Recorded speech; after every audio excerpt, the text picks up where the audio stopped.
moma mean free Priscilla ho na mean free eja webe kampedu fie ho na mean crowd say weba mark say omawachi emoha emwadwo bebe awo bia na me so apostle Dr. Dieter Kotego mo akwaba adeba Adom TV dwumedi ato ne din kranhye mreso yekoso a ebisa ho say abrabo ben na ebetimi abo a ebeda adie say ye ne Nyankopon esu yepe onyame se obo me no say ne seso. You were made in the image and likeness of God. Nature says, "Sewa brabo eda nyame suadi." Onyame so okukroko. Onyame yakase na onyame ehye ne monyam. Ntina dey sewa brabo be hye ne monyam na kye so okukroko a mame ka binchira o. A great life is a life where you can be trusted, where you are faithful, and where you seek the well-being of others.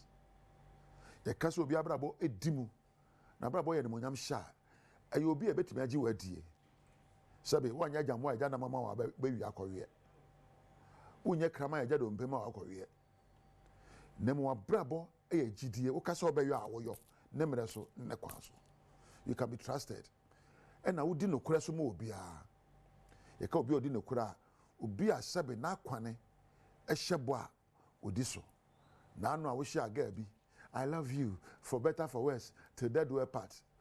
When ne kotra ya sebe onya na ho kwan wura mu a bosumi pepepe ne wagya no onye obi agi wudie wo yo bonsam ankasa ne pa wudi ntra woni abrabo ahye ne monyam ababo ne ahye ne monyam se wa hyebo na wudi so na wo pe obi yedie ayo adwuma you seek the well-being of others obi yedie obi apomodini na obi anigie so e de akoma so na ide sefata we sa wa brabo ehye ne monyam na ayo kokroko. A great life is a life where you can be creative and express yourself in ways that lift others up.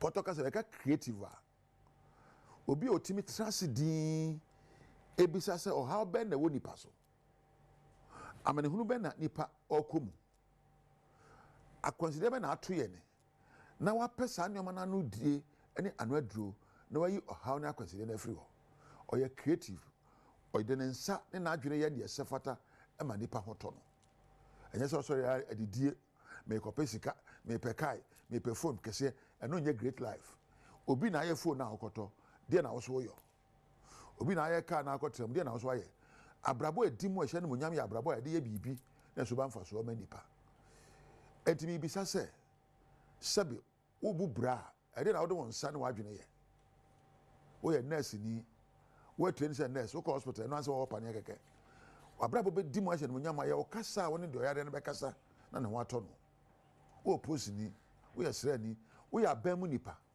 wo abrabo be hye ne monyam a wo suban ede ahoto e be bre obi na osuban de akwankire abro obi ene ye che say wo bu bra ehye ne monyam won sa abrabo ye bo enyina apesika enyina apedi enyina apahonyade eye ba ne nyina akire no se o man de die anim akire say you value a great life.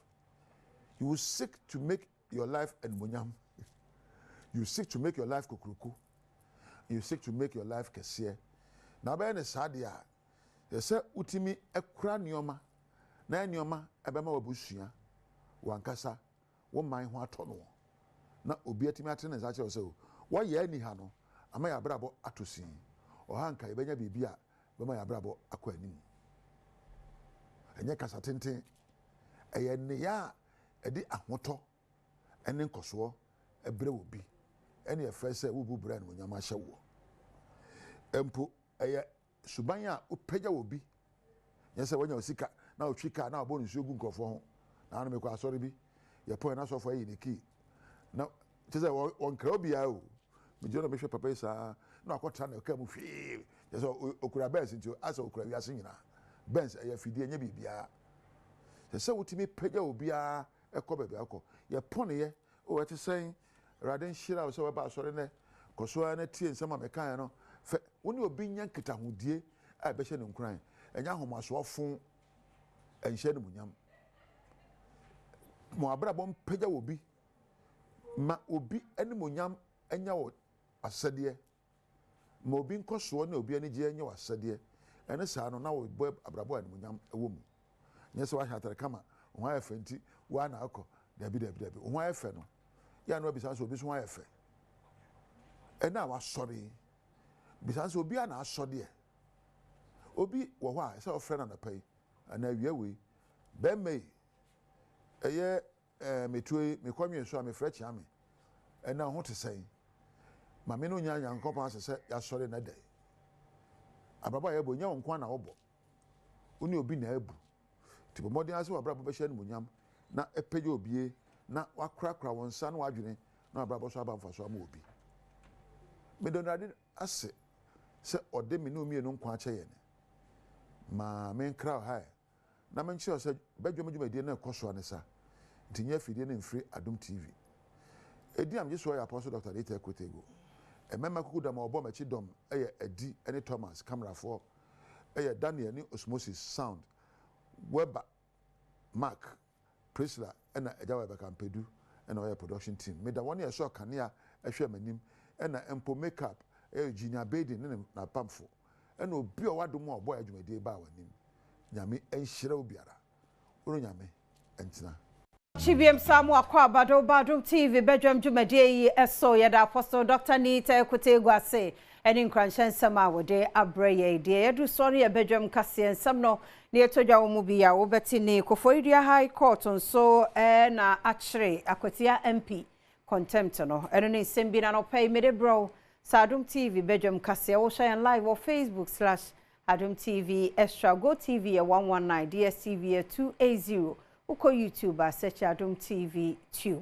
kwa adomonline.com semwe ni bebre so ye de agu ho midin e de afia amankwa tamaklo afia ni DMT nsam ni chiremu ankasa Akufo Addo High Court enenei one more the contempt ato akwatia mrahye bedwani eye NS kumi eso nsam no eni Enda neto sumienu ewa afimpinu eni edununu mimu ena ebra Akufo Addo High Court ekwa asetena no His Lordship Justice Senyo Amedahi etina adwemu a wo hye se wode interim injunction ato NS kumiso ya ne senti woni hu kwan so obekwa mrahye bedwemu akoso afinamu asai anase obegazeti ni din se woye akwatia emrahye bedwani nanso owura yi ebu sa asemi so a wanfa anya asem bia wo ko mrahye bedwemu ekoso afinamu asai ya wode ato no ho so se waya akwatia emrahye bedwani Bernard Bedi akon eye emranimu ni woni amane boni atwetwe nkomo obra court no ede na setena ebe awieye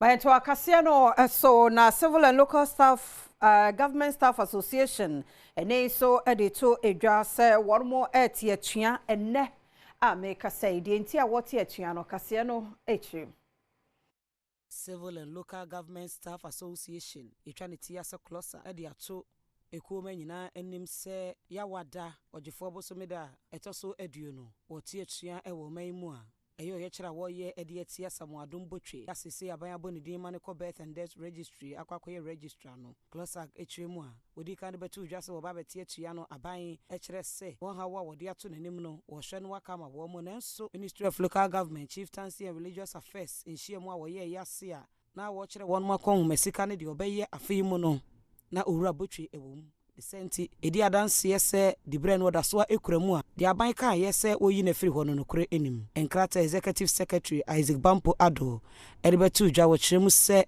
kosi se aban ebetie de wonum eka ne de nya de a wo betwe se agina yeyi asensen enso oni nyina mu no aban akire senti a wo de se dibre no ema no oswafa wo hwe aban kita hodie so Felix Kwachiofosu ekire se owura Samu Adom botwe ya ama ne dibre se registrar of birth and death no enne omayi mra ekopepepe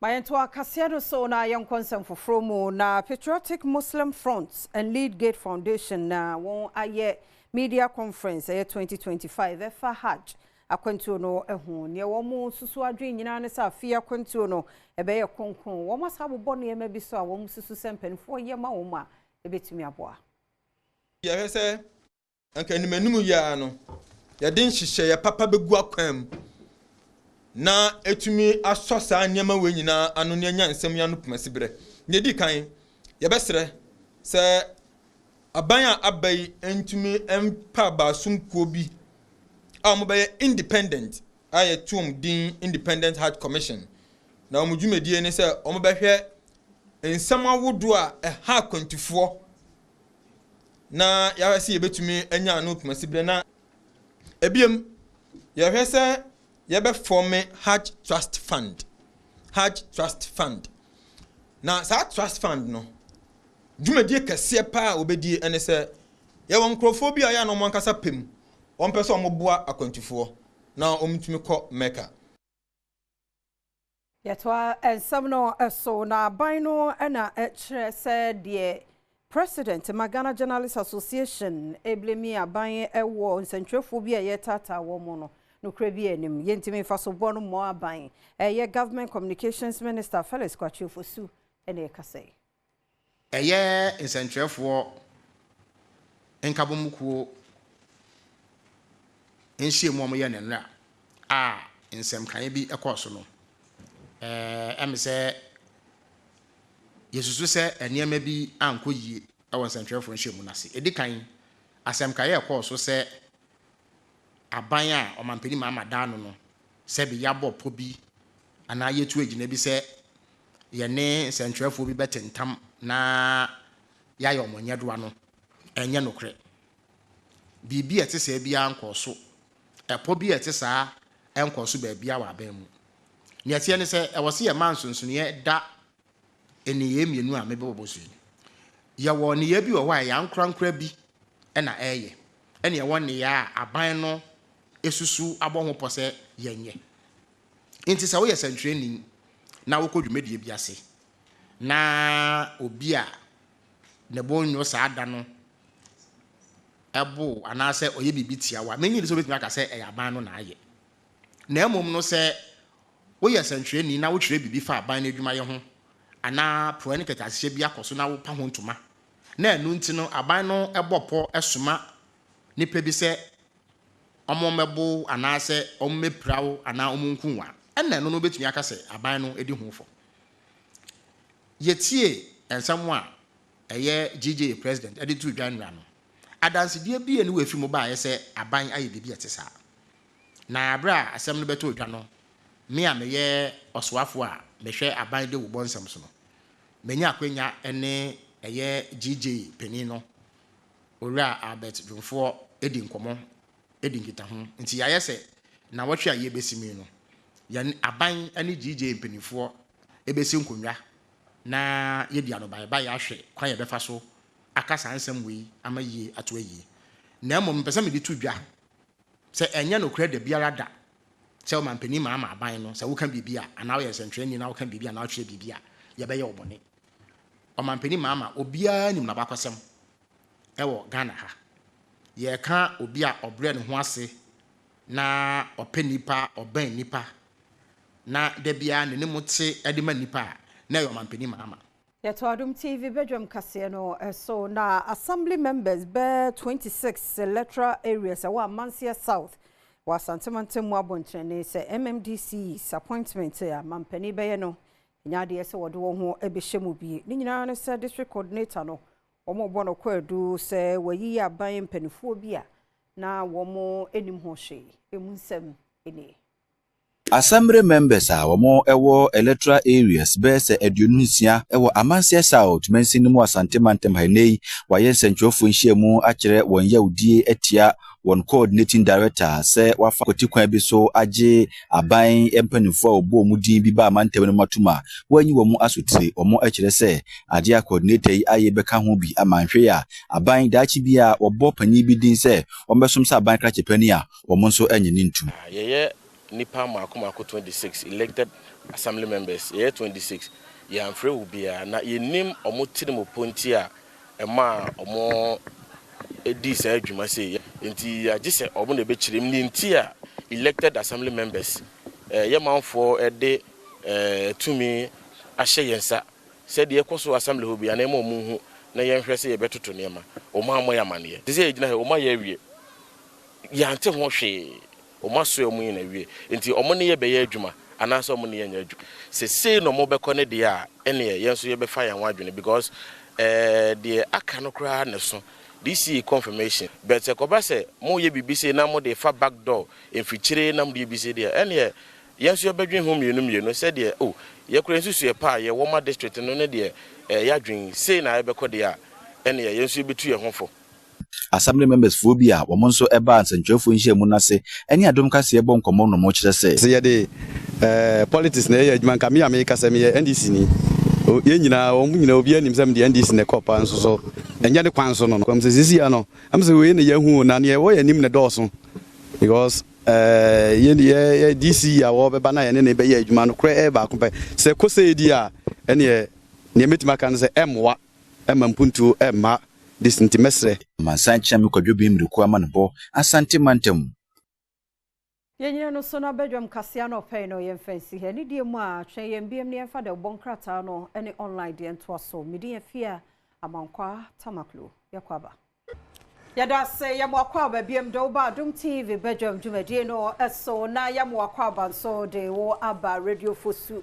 e wasim fosu yada se papa pa dwumadie no ya sha se wo nyum to mamonyom no a se be ade be Kenya wo spirit no yue pe na Apostle Dr. Nita Tegua Baba Shishe yem crime sebe ya tobi a wo abrabom bia no nkranhya no beboa mo Kenya wo ho owie pe ne de news na to so nti news na yakɔwie ya de de bonkrata no ene online de enso redeem eto so medi de afia amankwa tamaklo mene owura sante da ko eke omanhene se de slim things no a ene gina ha no pe be me na menchia we Mejoso Why if papa your white and your dark brown tra and with dark brown shoe and you see a more full short and why if papa cause why the away no yeah it reflect your body yeah why dear pa why dear cause bibia yeah determination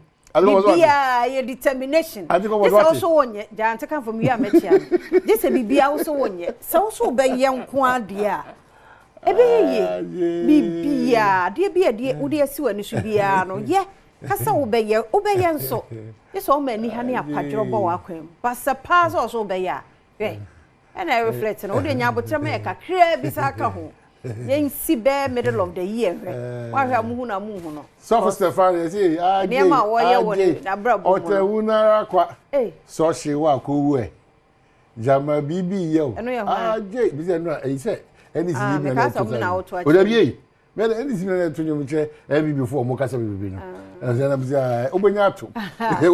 Oti comfortable seat ni mu. And you are in a comfortable lead. Yes. Ndi obeto sa. Ba che obia ade che sa ade ase de fia kana wo yesi a rade da wasi o wa okwa so no amfa handkerchief ankwa onsa e che handkerchief na o da nyame. You need to appreciate and acknowledge say there is a supreme being ono ana ebo ama otimi ko na o de ba if you man kwa say wa hye watade anopa ba anwumere ne de wo nya guarantee say wa na abesa ro oho Adom bi keke ozo wa no address anopa yi wa kwotena o ka mu wa krefie fo nyina ne bro no force me ko adwuma ba but you are not guaranteed say wa na abesa arro watade no it is ade no timisi a ye afimu na wadi bisa no you don't take these things for granted though because who means you be sisi e kasa na mboa who means you be sisi a o ana o de o ya kra hwa nkro mo nyina bibia esi free moje du mu afisani free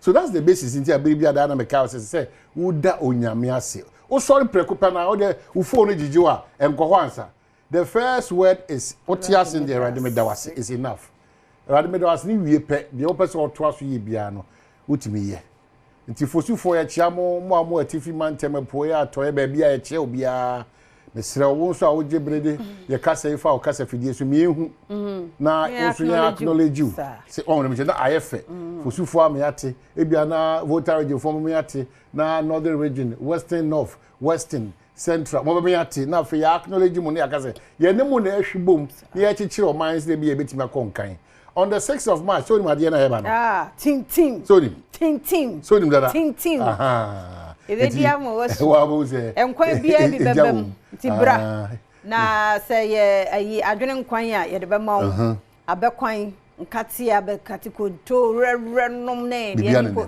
like sugar kokko de na ape mo amusimu ni fufo no probo de bra medum nkwan no kra ma ye nkeke na be ya adoma de wo hia no wasanka na wo ban so apa betira ye de be wo no na ye ntam de ama se be ya ye nche because si edidie na awrade aye bi obi ntimi ni fufu na se wo betimi adi abra be di se nyame ni monyam di ni ye nyame ya adoma 6 ahuma cheno na se modi kan na nkwan na ebene wasi mi nam no ho nti na ebe mumra nyame ya adoma ye ni mu ha ya na fufuo party no ebe koso nyame ya adoma 6 March a first lady Lordina Mahama ne birthday o ne be team 6 March in birthday 6 March in birthday so obenya 63rd birthday. Wow, 6'3". Yes, please. Lordina 6'3". Oh yeah. Goose. Lordina 6'3". Yeah. Yeah, Mama Fisher. Yeah, Her Excellency Lordina Mahama. Hey. Goose. So Lordina 6'3". Goose said ne. Lordina 6'3". Lordina, hey, na 6'3" pani. Yes. And the 7'3" then we okay. 6'3" pana so Goose ite mwa. Hey, nyame e shira do papa. Onpaso. John Dramani Mama and Nimati Trentness, His Excellency. Wow, 6'3". Oh, yeah, guy. The Ghanaian Times said they shall say, let's prioritize organic fertilizer in crop production. Professor Miller Anaka say, need ye, Nioma, Edebuama, you food yeno, etimini no. Yempe at the papa, Ebebuama, emphasize or how moon sem, Apomudin sem, and no my dear, how many.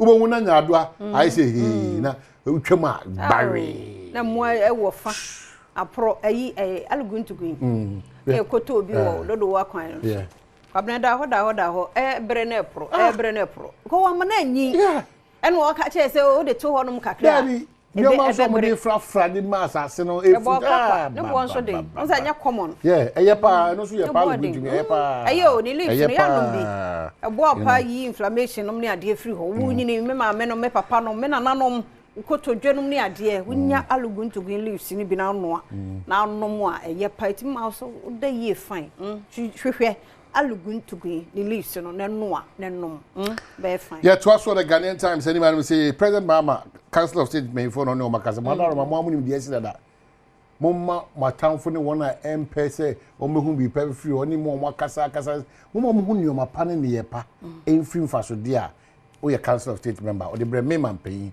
any o mine o de futu kase de abomo any man so the government GJ to meet over journalist safety it's less than 2 months President Mahama abemu now Central Juman is under attack. Here are Kwachi Ofusu Felix and Rada, or Central for Shemu Jubilee House, or the Nchilemu by GG Peyunswa Kasa, and Nea Kuhia say, Ikumi near Somushia, na Anobabai because Ghana Health Service dedicates health desks at regional district hospitals to support persons with disabilities. Very, very important. They're massive for such an initiative. They break. Lordina Benya 62. 62.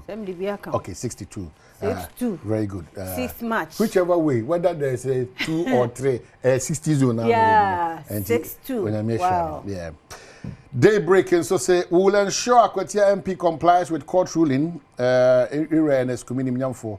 We are court, I shall say. Maybe on an MBA, they were from court, aquatic court, as you say, and was and a minority that can say, a year, the era and as community, obey court, and she say, and so, on also the one same idea about.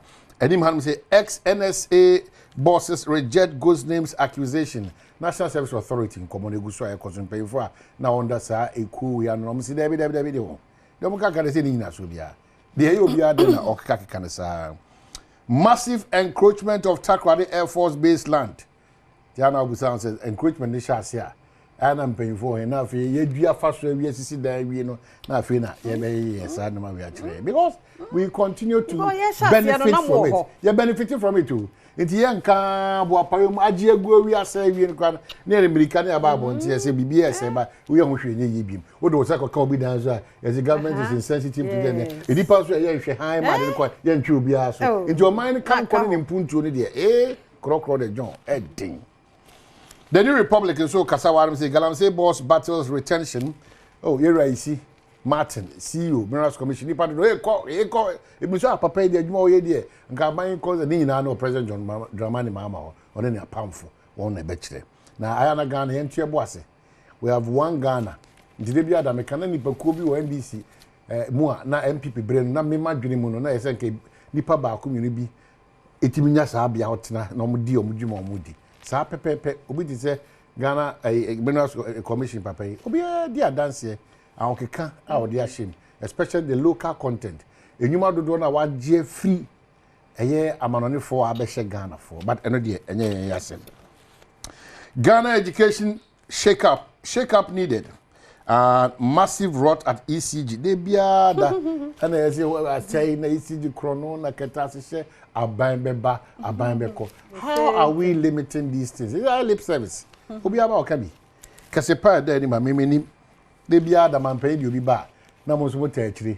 Na wa na ka kira o say omo ede omo koji tumi no. Omo an na esa de omo tena tumi so.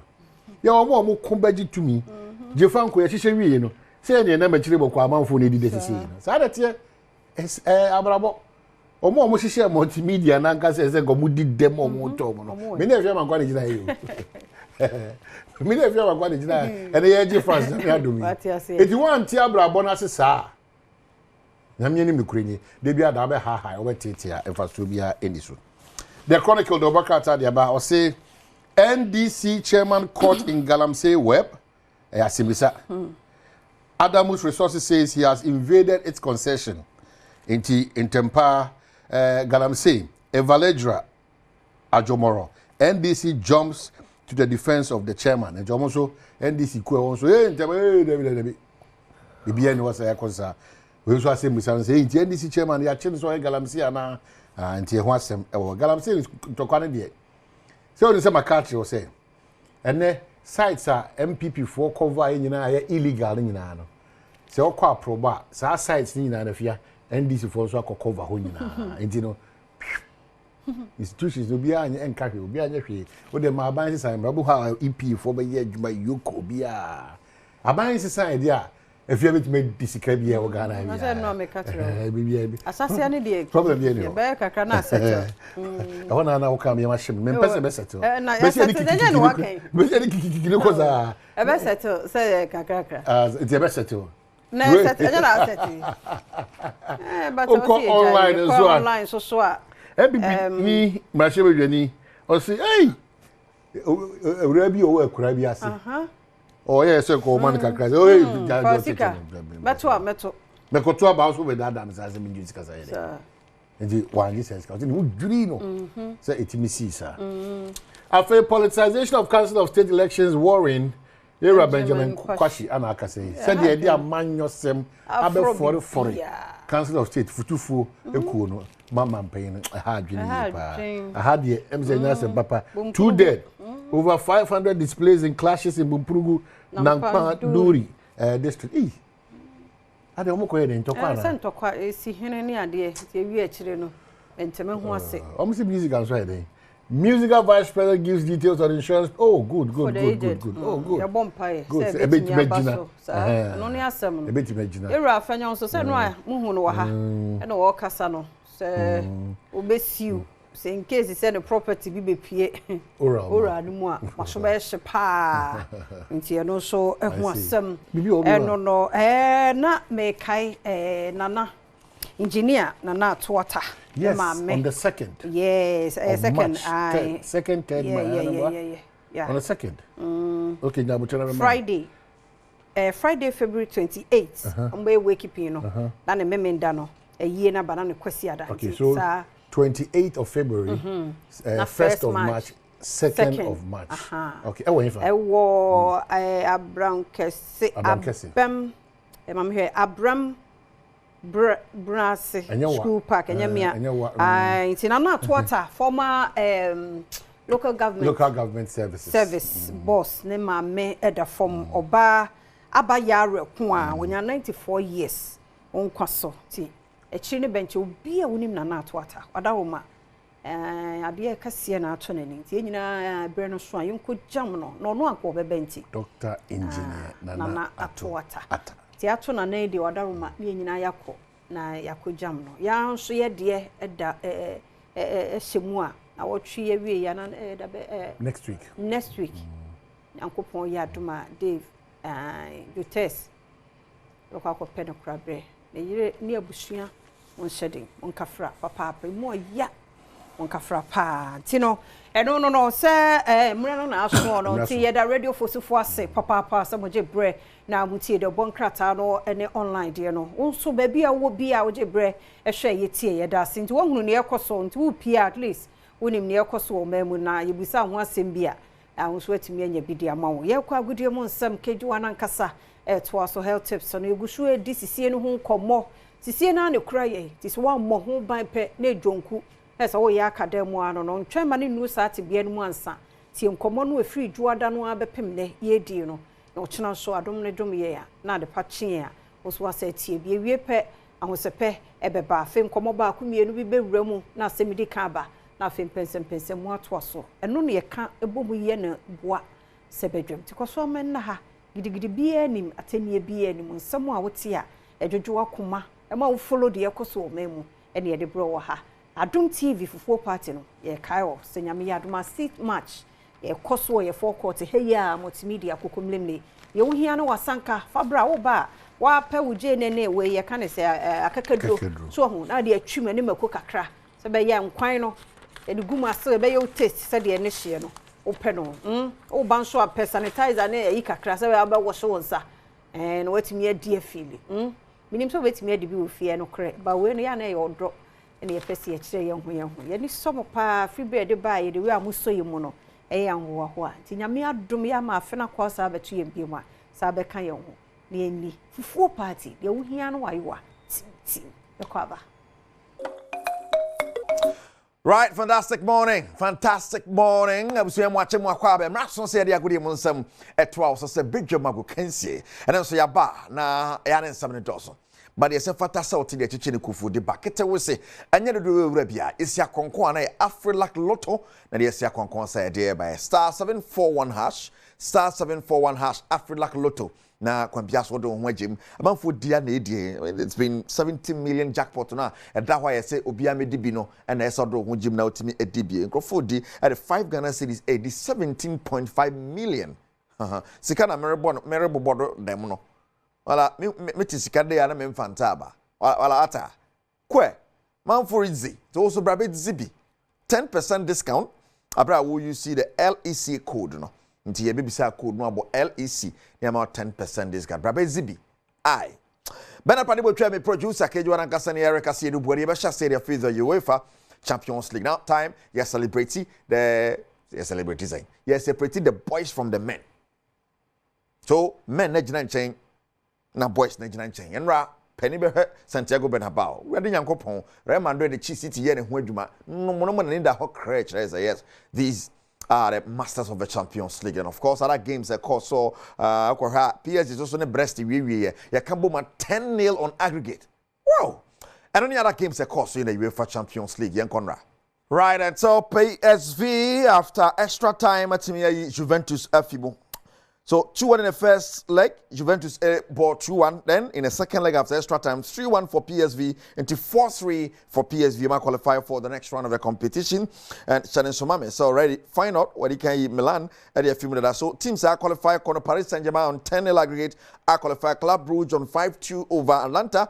I qualify Man City and so Real Madrid are in 6-3 on aggregate. Samsung Juve, PSV are in 4-3 on aggregate. Final Milan Fimo Celtic, Bayern Munich are in 3-2 on aggregate. Sporting CP, Borussia Dortmund are born 3-0 on aggregate. And said no more 0-0. Bobo 90 minutes, no more 0-0.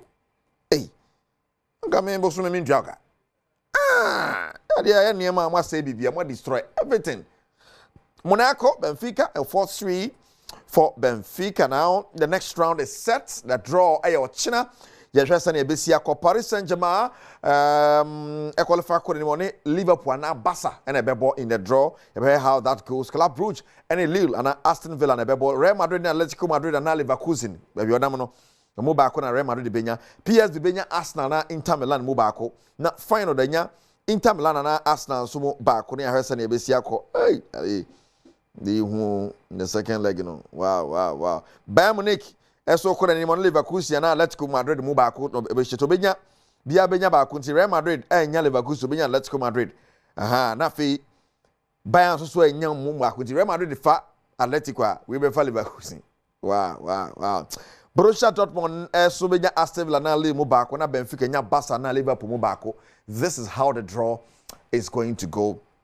Nti we ehon asama na ochena and yeah, draw no. Now share how it goes. Then in March, ya TSC na kwambia so no. Ya did a round of 16 and so so the first leg, you know, about us on the 11th and the 12th of March. And you need break crack when you bre nya some get that by 4th and 5th and the first leg, second leg 11th and the 12th of March. Where you UEFA Champions League on sub and there's Europa League and some get to any conference for almost will be home last knockout playoff no how and also Becco and on the screen Bodo Glints and FC 20 there's 200 get for 20 about how this one goes now feed Steaua Bucharesti and so Nepoel FC 2-1 for Steaua Bucharesti how we super Galatasaray and so near Takma in the first leg was 4-1 for Isaac. It's Galatasaray with Maba back at in wonderful form or Teki Pa Victor Osimhen Mobehe some back in this particular game at home. At least Galatasaray has a goal in this game. Bucharesti could fear then or go Ewofie. Bodo Glimpse then or go Ewofie in Tishan. So Roma both to Porto then Roma Benya go Ewofie 1-1 and the first like nature say both teams to score. I asked Jennifer 2-0 against St. Galois. I asked Bessan ya Wonjuma Ewofie. And it's in the Europa League playoff no so we see it here. And of course there's Anderlecht and Fenerbahce kwa way ko betna few wini so about way to Anderlecht abe say which man to us 3-0 the another day Anderlecht beba back into this game. Real Sociedad and so the Midtjylland 2-1 for Sociedad in the first leg, second leg Midtjylland bit number back and Victoria Pleasant Ferencvaros ebona kabakwa one to me anti Victoria Pleasant Buffy. How does it go now in the Conference League? Headingham on a Copenhagen and a Pim so coming for in the first leg Copenhagen now Bonnet now Olympia Altifie and Banja Luka the Bonnet one to me anti Paphos Etina Fima Monia Nicosia and Nebo 1-1 Ebehes and Ebeko Red Betis Ghent first leg Betis winning 3-0 and Anthony fantastic form by Anthony to score betting up against Ghent upon Nicosia and Serge and so Choo in the first leg. Ebehes and Rebecca na Fesuko Piemwa Biatestock Etina Fi TSC ball first leg of ball TSC 3-1 Panathinaikos Esoluzi 1-2 to Vikingo. Well, Shamrock Rovers almost saw a form pa. I'm in more than about 1-0 in the first leg, saying a second leg in the Besiako, and Menin Krabia and a Betche. Chenson, Afrilac Lotto, I can't want to pay it in some idea, bro. Enra, now Liverpool with match with 10 points, but for the say, 1-8 after so board draw against Aston Villa or Villa Park in English Premiership. And it's a 2-2 at Villa Park, Aston Villa to be out draw, and of course, so 9 from Metoso and Liverpool still all leading, but they 8 points. And Arsenal, good news for us. Arsenal could close the gap. You know, next game on Bebonako and Biaso, no more be make a crack. There's still a long way to go. You know, 12 games. And we see a call before the end of the season. After like Lotto, I can't hold it in some bro. Kejuan and Cassani, Erica, see everybody. If you have heard the Koso. AFE na member of parliament ma Bolga Central Honorable Isaac Adongo ka ensem kakra atumu parliament wode actually mu say the speaker of parliament and directed the sports minister Akufo Adams na won hwe say Ghana Football Association ni beto to akwan mu a say be gidi ne basabasa yo course of various league centers no NC ebiemu and they see na no other won so atte no ama I don't something which is the so hwe the oku no they say dina beto dwa say Brahma to whether say be say Brahma shekona we mu na say shekona we mu no I something which is the Honorable Isaac Adongo. Mr. Speaker, I was very sad to hear my colleague mention that they were struggling to get very simple first aid. you don't have ambulances. You have no business playing football in such a field. That is a death trap. But we go there and nothing happens, so we think that is a football field. No. What was the police situation at the football field? Where were the police? What was the requirement of security that was supposed to be upheld in the stadium? In this particular instance, the information we have is that this young man had been threatened prior to the match, and that the security agencies should have known that what happened to the young man could happen. I would like to call on you to direct the Ministry of Sports to take this matter very seriously, and that if the GFA cannot follow rigorous protocols for licensing our football stadia, we should not be playing football as a country, because football is a serious business and it's about life. Where the protocol may require you to bring over 40 policemen, you are right there and only 2 policemen are there guiding and protecting scores of spectators. The end result is that people die needlessly, and we mustn't die following the passion of football. Mr. Speaker, I would like to call on this House to take on the GFA to properly make sure that before football returns, we are prepared in all respects, and that our football fields are fit for purpose. Currently,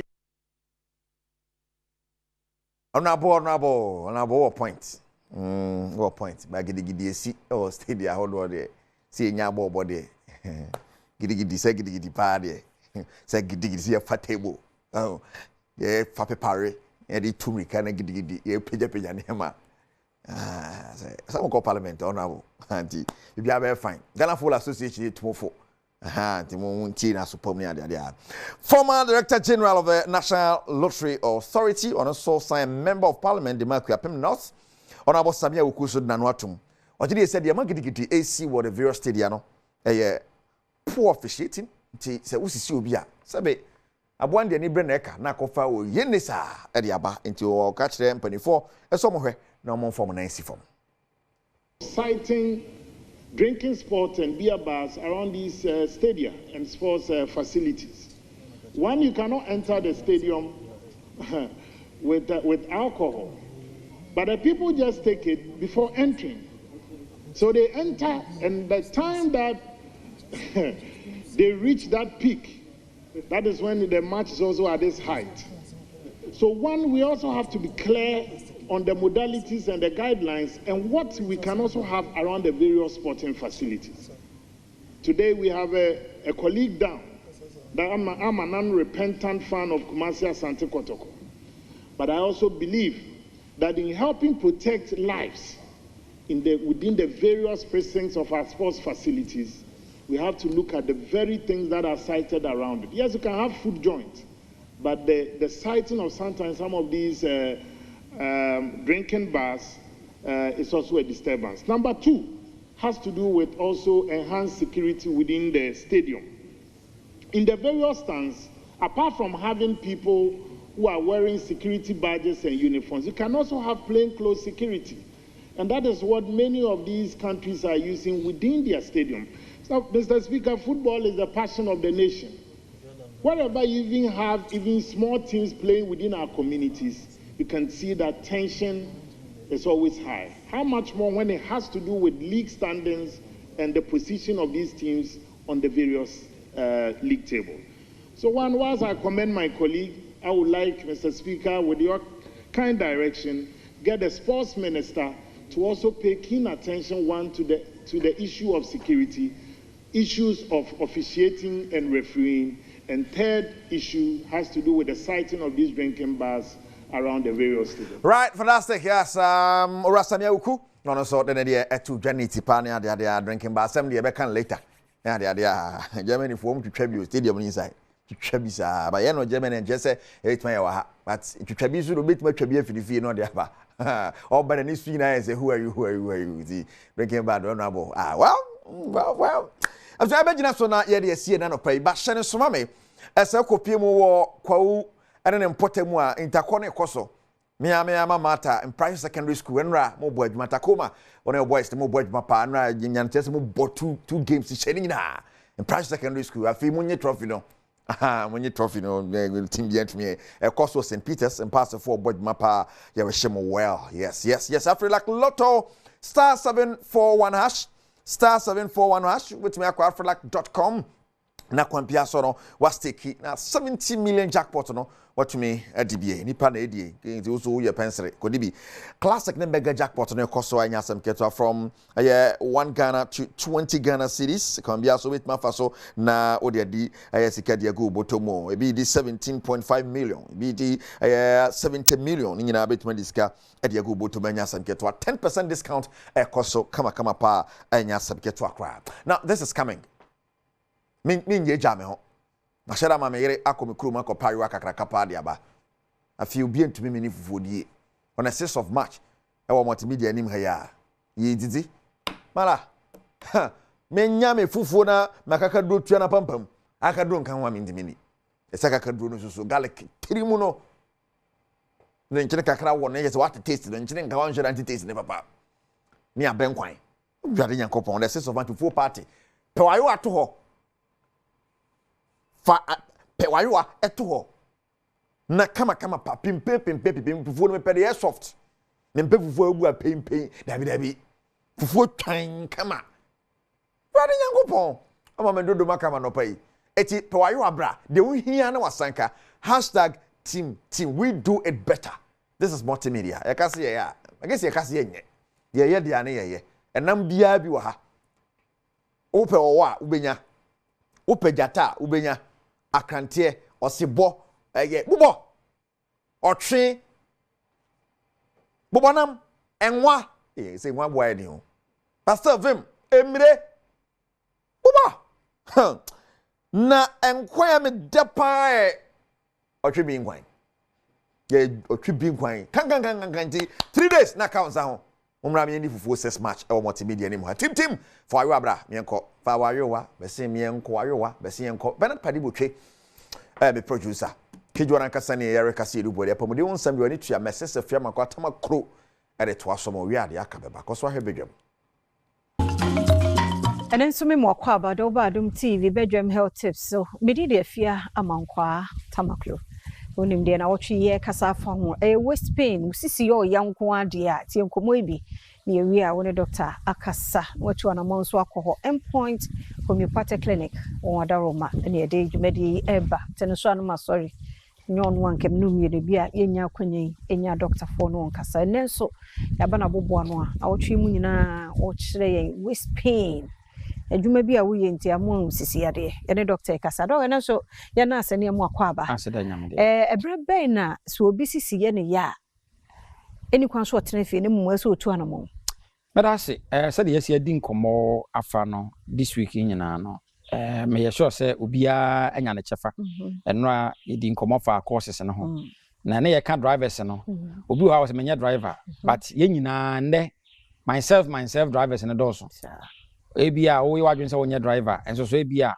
adwuma a wa wo ka nti wo ye driver nti obi wo ha ebia o ko ha ene kwa de ebia ye kwan construction taking place or a lot of places wo ko be bi ti say hani wini ba obetimi etika mu more than bia be 6 hours ansa na bia wadu ho eno no wo ye driver ni bia nti ene ye lifestyle no ye nhwe ni yipa ne na ma bebiri no ano enya yade a efe ne sisi yade na sisi yade kodu mpempenso obi na afi nipa da sani okoto a enye yi se wo chia wo ho wo bese wo nipa da sani no osisi no ya anya no rigid bone no e flexible and I because say malleable and nti at every point in time no you are able to nti na nkora bi mu amoye athletes and yoga ne sa for no obi timi kwa ne mu sei sa no yes zero sa na nipa da sani yete ne mu no emu da eye malleable eye flexible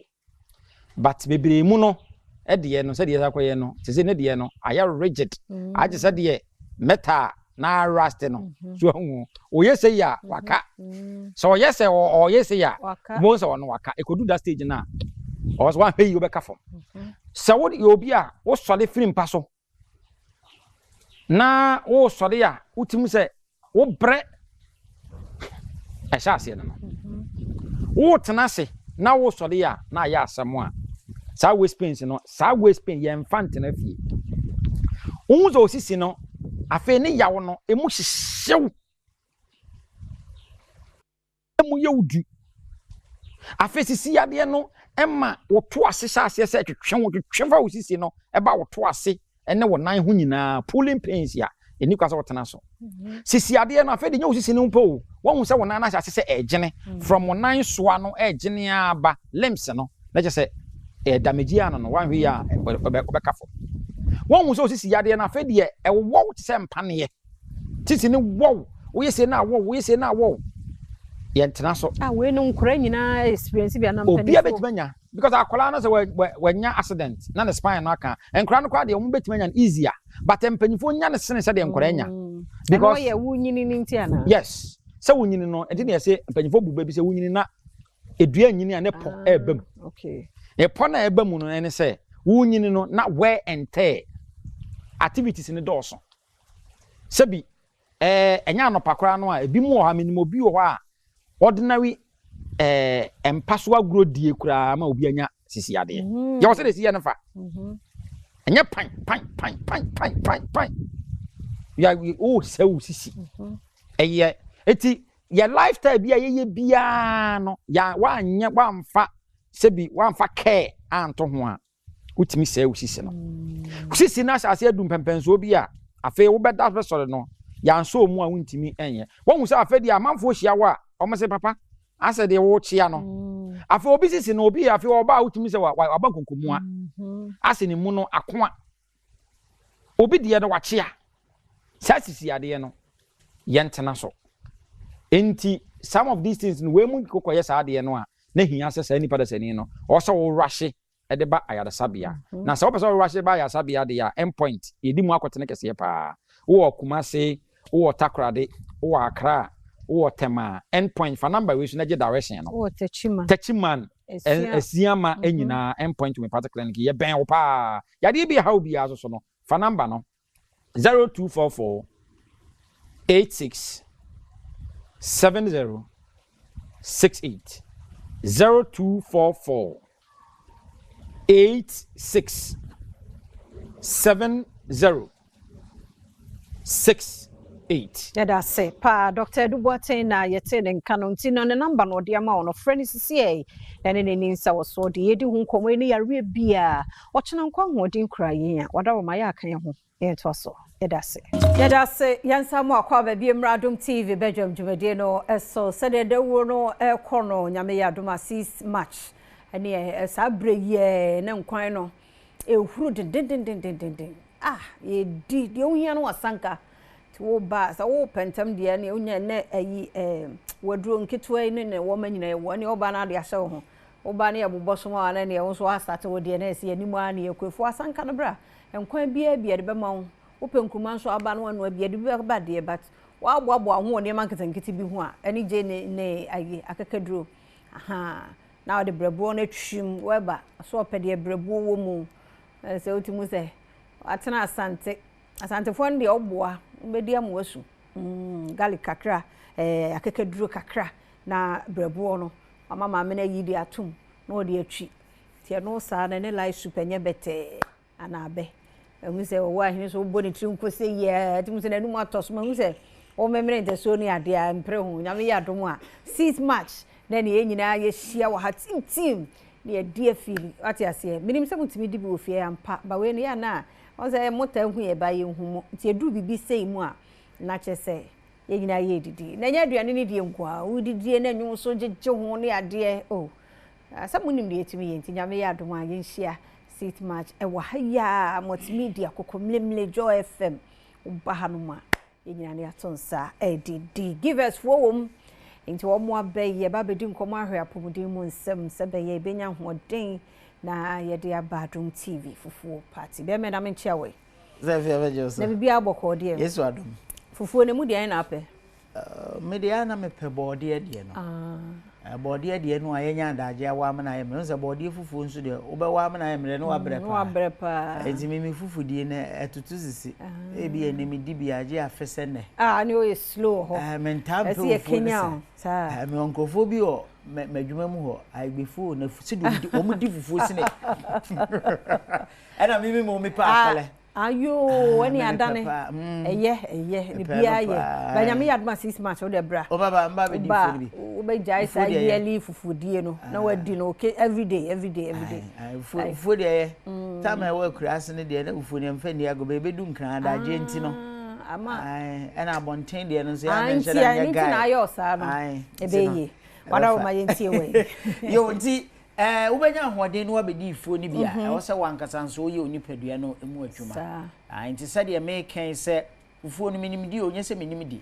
na no kwasem ne se ebere obekodu fie no ene aduane kura obedie no na be kire wa nopa ahoden ade be so de nti wo kodu fie na se abonondu na akoje obanku ni utilapia na akotena ho kɔwe makuo ni gire se wankasa no be so no aye chako banku no kura ampo de entete ewom so hono banche no so e de frane ya na entete omtie no de enye de ya ebetimi a digest be nuane bi ho no a ena wo ade asan yesusu se wo ye tea no mu anadwo a aduane mu ha nti ebetimi aboa ma ho ato obi obekasa ache obi odada esi kire no a ewo milo anase ade kro no a wo de be tea no mu no ebra ede nane no na ka kire wo a wankasa be ho enya de se wonom ya betimi anane ntem na emom se wodi nuane bi a entete wo mu etimi nane ntem enkonku ni nchanse mu nuane ne de ebra ede enane no enya sem keto onye ne na enya ochena enti na abonso obi on mo ya akoda enso ye bebo yade bi din de afa ne ho a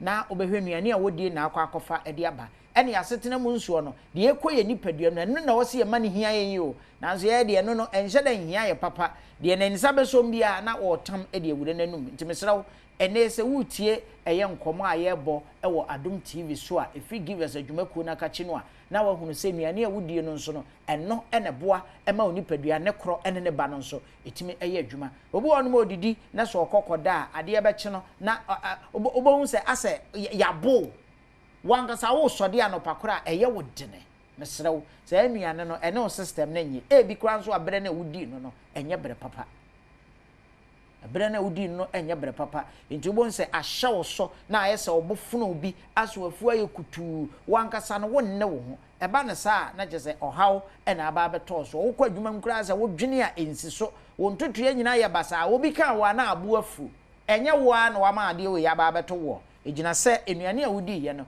eno na aboa ne nuane no so aye di a eno koye nipadua no mu a entimi digest ni bremu no wankasa yese mpanimfo na 6 hours nanso wo wutimi da 2 hours 3 hours no wasode aduane be da adane abusia eti aba na sa ni nyina be dane amama na etete nipadua no entu wo ho no ma dumre bia bonsa asa wo fa epesa dwodwo wo fa no aye titiriti bi wo nsa no ekekawo bonsa wo fa ba bi timi kekawo anyesa honam nani o wutiti no unhu se wo fili ade se ewo nipadua ni mu emo kekawo ama aye ho hwe a enyeye mese wo nsa no sei aye titiriti emoja ntimi emfa ntini mu emma ni nyina aye nuane ahodo aye die no de adane amama no eno na asisi ntini no emuo enti moja no nya kwan enko ho no mo eba ne sa aduru amekamfo ede amawo ene give us cool capsules eduro we no adwuma ebo no nyagoro hwebe ma woda ho a waso ne sisie ebinim sisi timi ye on yasa wo ye on hwe a enyeye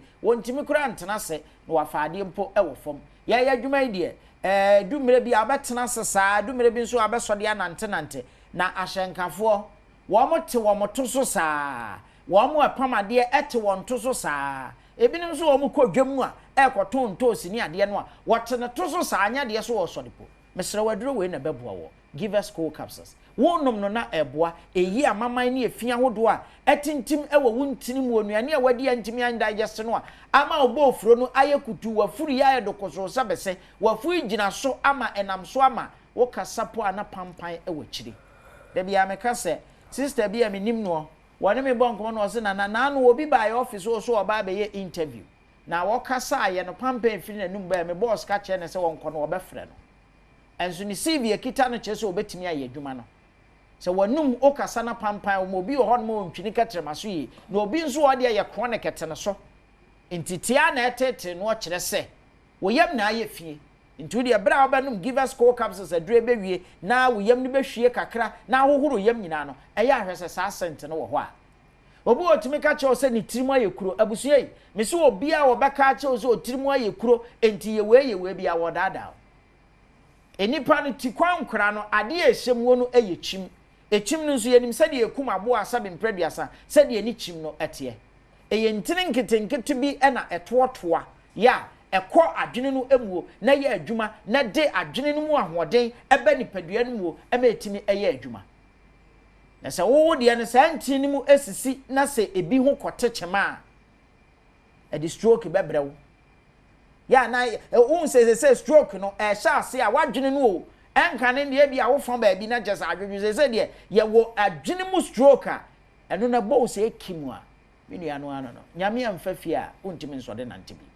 kɔpɛ give us cool capsules na tɔ no abusua bɛboa yi nipadua no mu fin bia afiri wɔde amawo wonti no mu asisi a wonsa no na ayɛ tititi wo na ayɛ tititi edumre bi kra wo nan na asɛ enka wo ho wotu nan si ade so kra wo ntehwe wo mpaboa timi yi tɔ na anam utitimi paawa wotwa akon kra enye yi mesrew koko ni amaman na ɛha wo numbi na ensiesiw ebeyi afiri hɔ ɛde amawo na wo ye bɛɛma nso na apɛsɛ ɔbɔ adwuma mpasoɔ wo bɛɛma no sɛ akwa akɔhyem na bepia ba abɔntena yɛnum we mi enu nyina ebom we ye give us p capsules na we ye give us cool capsules entafo Food and Drugs Authority agye atumtu to abra wo to a mesra bra to ni mi enu sister wo to ni mi enu kɔma akuno na wo ɔba ne de enum cool capsules ne bi na p capsules ne de ɛyɛ mɛɛma aduru ɛboa mɛɛma no mu ndi mɛnsɛm pa yɛtɔn drugstore ne pharmacy shop bia Frey was 0543 222470 0543 222470. Nyame nyansam wo no wo bɔ ade ani nyina wie ye na enti no awo wo nipadua no emu no enum na nsuo ani nuane nyina efa enti sɛ musia ɛde haw ɛna de bebre wo obi onuma diabetes atane so ache na ekwan diabetes na nam so eba ne sɛ anuane a wodie no ni mu ahoɔden no a wɔsɛ fanti no mu ekoro no wodie ne nti no mu asisi nti no wobɛhunu sɛ na atete ayɛ emfifire atete ɛwɔ wo ma makwafuo mu da no bon sɛ ahama so na emfifire na atete to ahoɔden no ɛna enne nam nti no akiri saa ɛno na de asikyiri yade ne ba ebi tete wodidi ntimi enya indigest ye enti da bia na wo problem kope ye dure bi to wate ebeboa wo ye ton drugstore ne pharmacy shop chemical shop bia obenya give us cold capsules any p capsules no ebi ato anom na ebeboa siesie wo mesanso wo wensu a give us gc mixture edure wei eboa siesie ma oba asame mpreduasa ohun kwan so no ebemena ye ketewa bi te se bicycle kwan no papa ne ba wo beche wo infection tetew enti atena wo so ama ba bi adu aduro no kra no wo ankasa ne sebe mpreduasa dumre bi a wo yi udwopo no to okra mpa wo nya hwene ya na me kamfo de ama yenua no ma ne se me de menya ya anka da bia no wo sode na akọ adwuma ba fia wo dwopo no wankasa hwie mu hwe se funny scent wo mu ana che se infection tetew naturally so oba ebebu ni nsa ya na enka bi ba wo wie nso ana kakra mu no enka bi ba wo de ne de aye chronic ne tew so amesrew infection memfa ni adukro kona kopa give us GC capsules and give us a GC mixture yenum ni mienu nyina bom ebeboa na asiesie ebeyi ohaw ni nyina afi wa mawo edumre bi anemma bi etese kosua ayam bi nketenkete na eno nso ewa kosua kuma ne ho eye problem ebi ansan bi agu ba ne ho ba ma ne ho nso empoma ntwere bi aba ho a enye nika wankasa no wonam a eka wo na ho krampo na ye wo ya eye infection wate ensuo bi firi ubema numba oba no nso nsuo bi timitene fa ana ho a enya prekam nye so one bema bi na ahia eye infection wa hwe betwa wawo kone ko padre bi to ye ton drugstore ne pharmacy shop ye fan give us GC capsules and I give us a GC mixture ye ton ni mienu nyina bom frey 0543 222470 Steph ye adwuma no nso ye gu so de man kofo intina wonso a wo ye truck driver okita license no benya adwuma no bi aye and I pay factory hands and so and our more a professional baggers they give us ice no be share no memo na I come a the same number 0543 222470 yeah just say papa wa hne give us heba center na what say one more kan no mame komra biem ma oba ko bi wo ho ye ba ebeto so yada say Adom TV Badwam na ugiso hwe no na hwe no so Franco Trading Enterprise phones papa fie omo gusua tonton ne ma papa no nti phone bia type bia wo pe bia no medofo ya ko Franco Trading Enterprise enye gyan kwa ho mo bi mfa ayi shop na wo ayi phone Mr. Pa shada borura Franco Trading Enterprise omo ni nyina bia no achi Franco no akasa na e won air condition wo ho ti so pe air condition no so na nunu na wiem a ya hyehyehye utime dam a ho to so asori ba wadwuma so a Franco air condition or chest freezers or refrigerators, washing machines, CCTV cameras, microwave ne blenders nyina Franco ewo bibia ya gadget bia no wo pe bia ya yenko Franco ho frɛ no 0246 422338 0246 422338 and 0555939311 now on the Franco Trading Enterprise akasa abna na abepie mu wa ha yi ofri Adom Herbal Center aba yede no ba bidi enkomo ba fefe memo akwa se bibia boko de eda mo eden setro konkro yede nyame ase papa dog nso ho ye nyame Adom dog ho ye pa ncha kese konfirma na Mr. Samo wonder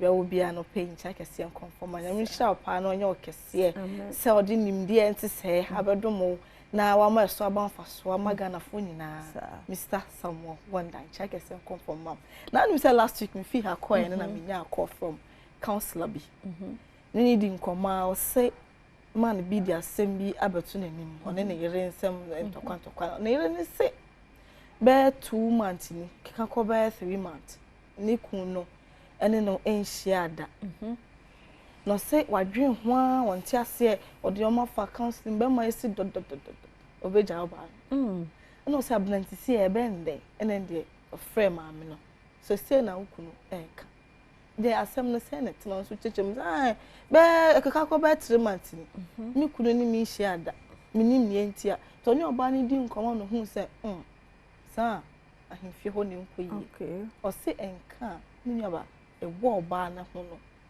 se weni enso ka kire ena meka so me de mboade de bi wo ho ba akopɛ ena metumi aye de aboa no enti me ma no na fa lady clean ena me ma no extreme ma fa capsules no kranka ma no mixture no pe na so de onnom na onfa we no so hye woni ahwa de sister se ni ku adwuma no wa ba fie we say entam so ni ku adwuma tem na wa ba fie just o adwuma mo tumi fa no so pass it through for sharp one ba ko na just aware na so insem say me tia na me ni age nti nanka because of sasem we nti ne kanekunu nu gya no so ye course nketenkete na o chat nketenkete na odidi nkomo huhu it's a small girl bi jaware na boso nti na wo say ba na sa abra na Adom Herbal Center e dey na fa lady clean na fa extreme mixture na capsules abe adwama so nya ba sa wo hweme anopay na infections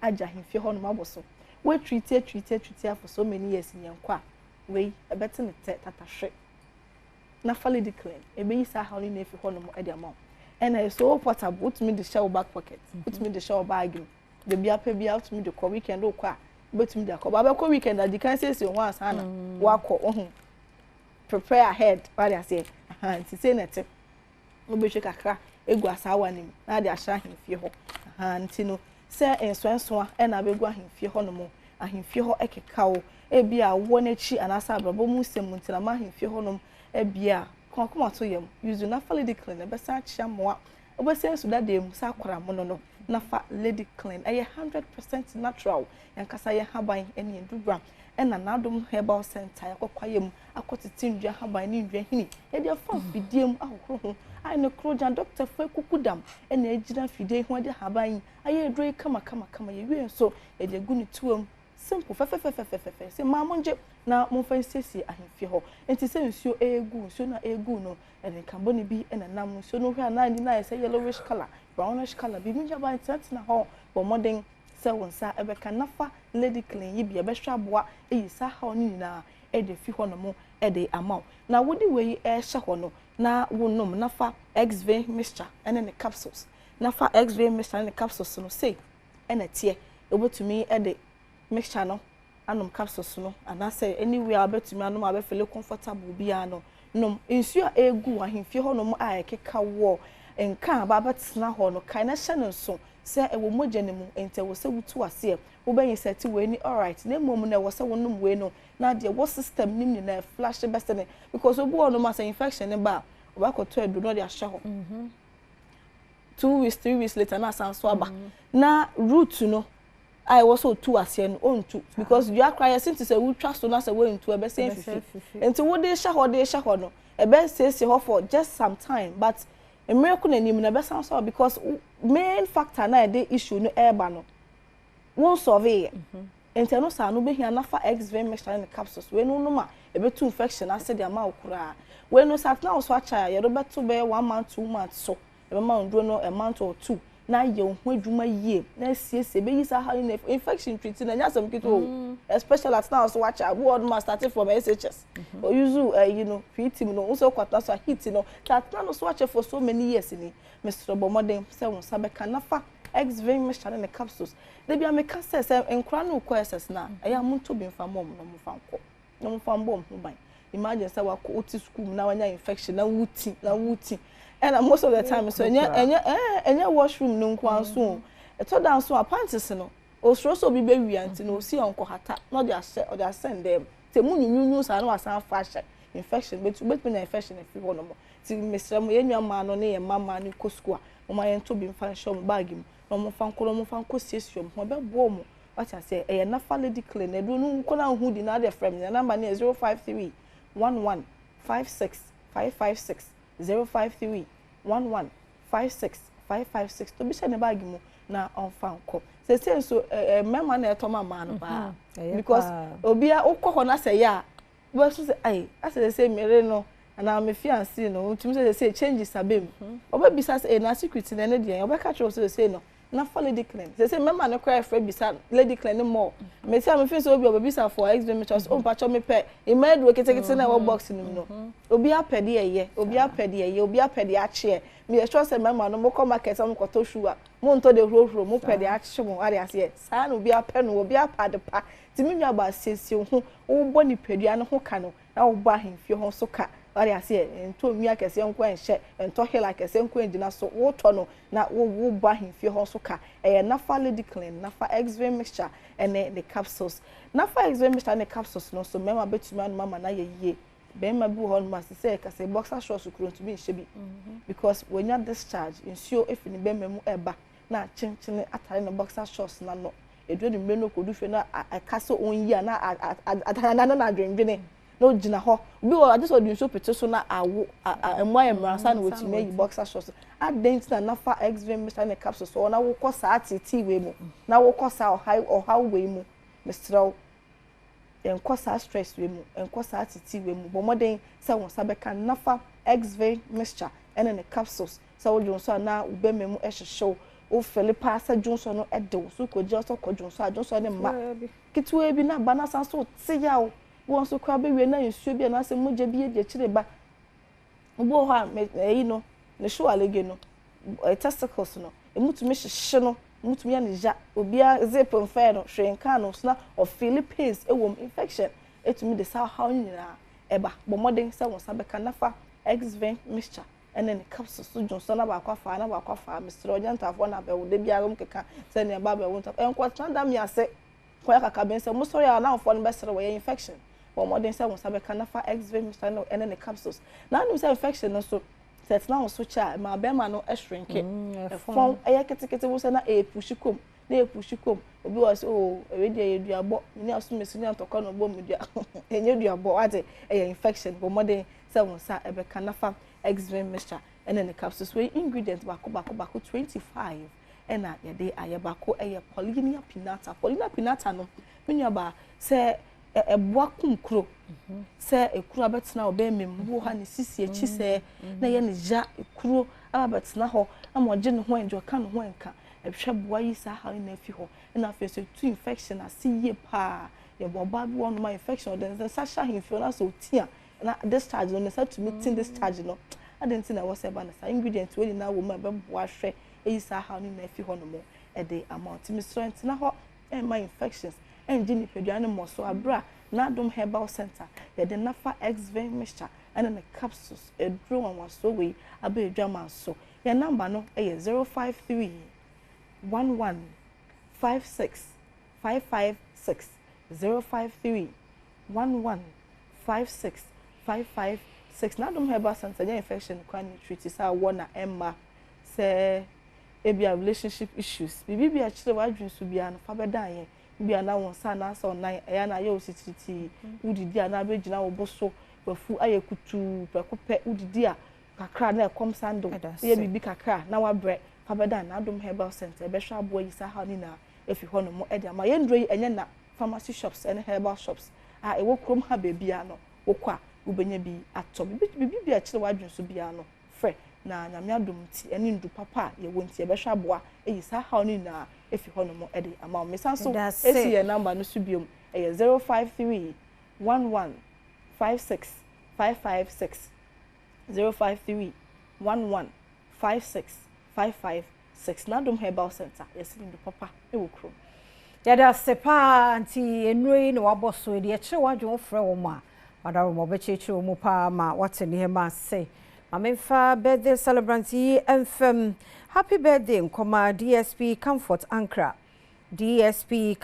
Ankra wo mamponten Dofsi happy 50th birthday erade ensure no onye okese kozisa obeye kese pa yame adom enye kese emmaw and 50 years erade for another 50 years and count ho femu nyansam nimdie mu adwuma wo ye ho masim bia yen COO Kenansa so I wish you a happy birthday erade show on your kese pa happy birthday nkoma John Opokuware adodo na nim no roro erade show erade nyo kese John Opokuware aka roro erade adom ni shira no nkoso anye kese emfa emma yem birthday celebrant no nyina ni sia hana be makwan na ye de esie ahosape toaso aba mididi afia amankwa tamaklo edase.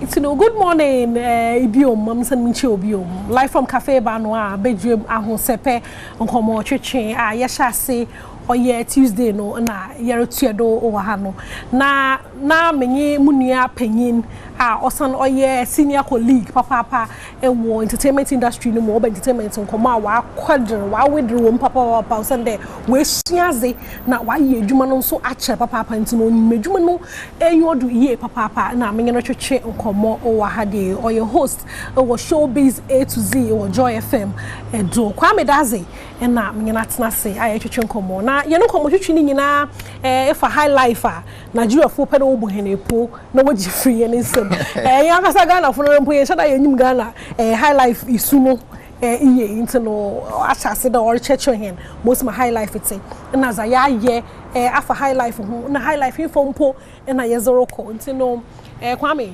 akwa bebium ya oba ya you baba ka okay so na now we introduction na why ache papa why ache chai ache say na make the be 70 years into your oba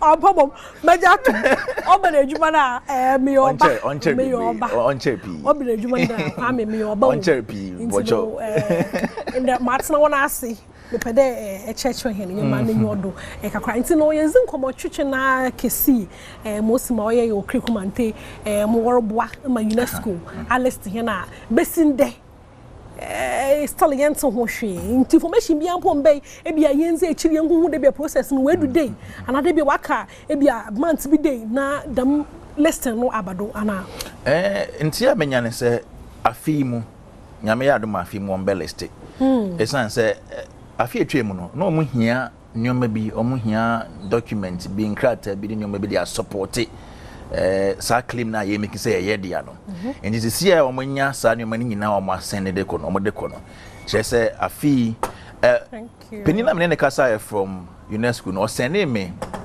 chat bi a che say omu submit a obehu Ghana din wo ho no macho to be listed 2025. Nice. Intini ye bompa say bibia metwa kwam. Ye bompa empire say ye nuanom alata fui. Wa start wo do. Me nyoma bi me ka say hey hold on. Na ye hwehwe intini na ye bompa say ensi se na be ya ye betumi aleste na abeya ye dia. Na ebi obi tie obi hwe obeka say na ye list amfa so be ni benya wo so no kwar mampom dem question nan kam wa no ta inti ye list na e won krate mo na aye den say ye ka tourism a ukọ yen forts yen castles a nipa nte ho hwa ye fi ho nya bibia ye beka say you obi fie na nia omode sa forts and castles ne ye mrebi atwemu ko na slave trade ni ade ne kana enkoso bi mu ne enso wonim se nkrofo etu kwan fi ama no ne eba behwe ebesua de wo ho okay enti ba ne say high life ye japade yi se ebia ne ye ken adwumtofo do na nhyeda omonye high life nso ebinim ye ba ne say ekodum pempenso bi na nipa kakra bi mpu na eya once I actually say aha ne free no ebeboa ama etimi promote heritage tourism into bi betimi afa flight if you amanoni aba Ghana say bi besua high life okay enioma e wo Ghana obe obeda hotel bi obedidi obe patronize Ghana nioma ni nyina eboa tourism ebi krampo bampo a e wo museum bi a te say na TGM fo ne museums board say on person create music a kind of saying museum up to Ghana yi high life museum ni music museum bia nti afi ansa na TGM ne museum board so on person mo ye bi nti imagine say bia ye wo high life corner bi wo ho no mo a obi free different country bi ba otimi ko e bia say ye wo CDs ni ade cassette ni ade kra na say obeto no abodin bi mpo a etimi ton de man ni nyina de sika eba nti no enyese ye hwe ne say oh ene nko a ye bo high life na nkrofo bo high life ne nko na emum no e wo tourism values so nti ya listen sa no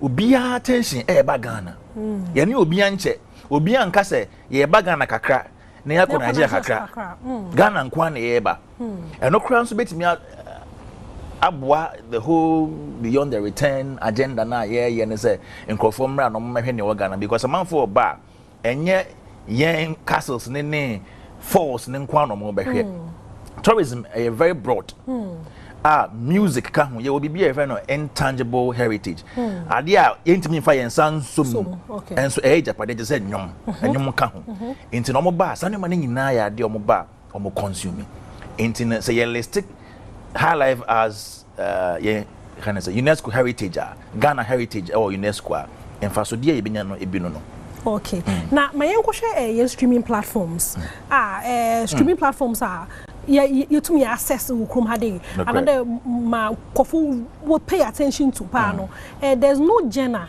do as high life say UNESCO to me list high life you be pay do as high life another obama afrobeat ne kwa no matter like what's as confusion me baba another high life nkwa be kwagina obey stand on its own the question very important won say afrobeat category na wo DSPs na omo invite nyuma adwuntofo ndo omo nko guso no they say Spotify ni omo keka ho omo hwe trends and omo the yes categories no nkomo ye personally me share my opinions on there is no roadmap okay yes they be push this app o Sunday as obi return azeze awa return aze e wo adwuma na nyimpa no about 1000 nso wo na adwuma ore nti no one was app no one wo create app na agenda Ghana aye push GMX app no at the launch no at the launch man say anything about a roadmap bia was a promotion and I kept insisting. I sat on shows and I spoke about it there. What is the roadmap? How are we promoting this? I know minimum what say and your apps that they do not know GMX. No question what can you only GMX. What's the GMX? Oh say GMX app nankasa launch no I say a year nhyehyɛ bisa na ebia adwene attach ni adwempa o ye de boa Ghana adwomto ba obehwe nso a na politicians ne person omo ho jim on person omo leverage wekun won senia omo affiliate with the government with the MPP Dr. Baumia as flag bearer of MPP D enim ne ya de no na omo person omo ye no intentem ansa na elections no aba into no say utie chena say wo hwa obeka say we just agenda to win votes and so bia na bia they mean well for the industry and chair omo penin ba komene no edi nkomo akesi aka ana make us me pay information kakra nti o say me send man on WhatsApp me send information no me say me hu how far na omo akọ time omo launch here no me bisa question bi ewo me shows me bisa akesi aka say sisi almost omo ne aban ewo collaboration in terms of GMX RP na aban ya ewo sui ana ene omo ye me kire MPP aban ya efisui say new government eba na say enye MPP a still omo ne omo bedin sa wo so ana kan say ane indi sisi ya yenya aban fufuri minim say bia omo ne ministry na kwedi nkoma sa fe ansa na yenya new minister ne ante bia fe no omo di sa nkomo no nti ya hwe nim se sa nkomo di ne kwa na bia ye benya road map bia omo de be promotion ba o kan so say ye call launch na se no omo kan ye say starting January 2025 no app ne be operational afen so no fees January no obetimi a subscriber premium with I think 9.99 cedis. Now just say who you see for a month or so. Sa option no co app ne so any ho. Now just say omo share that you ready. Omo launch app ne kra na omo plugins ne bi ne omo money bi en share that you smooth. E bi sa omo say o afi no omo start here omo technical team no edi hu juma intine obia wonam no ya bro obia husband otunyum de ya ontumuntu chontoran kamazene ba no to about to highlight him kakra now when me dey about a year or two ago and Grammys is there some subcategories me kind of subcategories so you okay to say that was the by now yes listings ni ma high life onye impact bi wo yen high life no do ana sa Grammy category no African music performance category na omo chire mu no omo chire enwum a African music a sa category no e cover into omo bo high life din omo bo Ghanaian drill omo bo Afrobeat Afrobeat na esin ka ho no Fela Kuti de no ana omo bo Afrobeat na Nigeria na mafo no de aba no omo bo ni na omo bo amapiano and some old genres in Africa say sa category new one e be cover all these genres na ubisa say nya impactor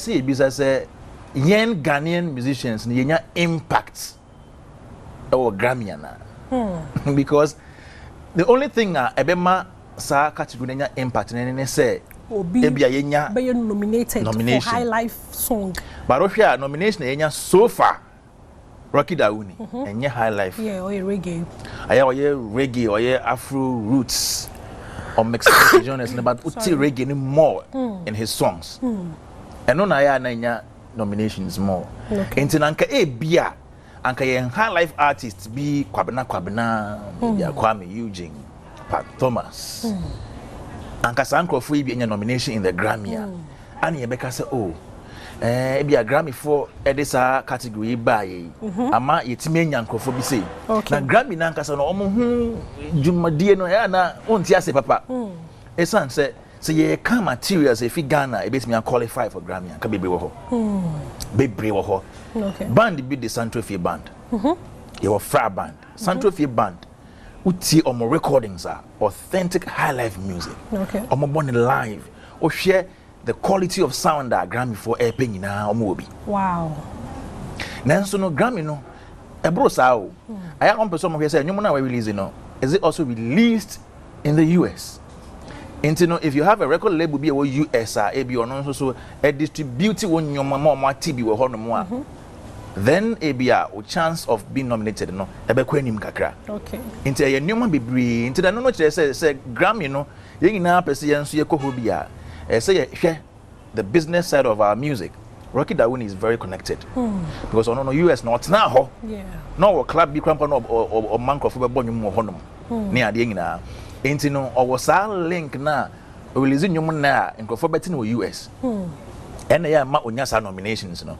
ntie bia se no webisa no it's about time I yenso artist no ye be share different routes name ways are you bet mama promote your nyom in the US and all the other things are Grammy require say nyum nya san na nomination almost one binya bi and this area high life genre no ebewo category definition ni mo nso na ye nkoda na ye bebe yetna into no ye promotion no I think that there's this argument on social media about the entire Oze grill Ghanaian boys Asaka boys no no was more drill BB drill Ghanaian drill was one choir performance instead of maybe a choose a high life artist if you there no so a chance be my hand you Lucy another I want to say dicey Asaka say almost omo ye Ghana fo almost say ye die mo Asaka nyum no omo ye no Ghanaian drill no America hip hop and as you can say I'm an hip hop genre be and I'm fine no yen in a Ghanaian way. Okay. And to be drill na pa na high life room. Tie quick flake. Ye di sika be feel say sa nyam no. Ye ko pie ya kwa bonte ko chinchin di sika. O san so ba ko bi. Omo bo high life kra guitars ne bi wom. Okay. Enti no wo hwa. Ya nyam no wahu boys no ebinum ye smart omo nim say ebi omo ntimi nya ko ni mu high life ni bi nti so omo fa a modern beater no omo de high life no afra nti me hu ne say Ghanaian drill is also Ghanaian okay so na me di kan kai no ye kan say ye promote high life banya high life nko na ye Ghanaian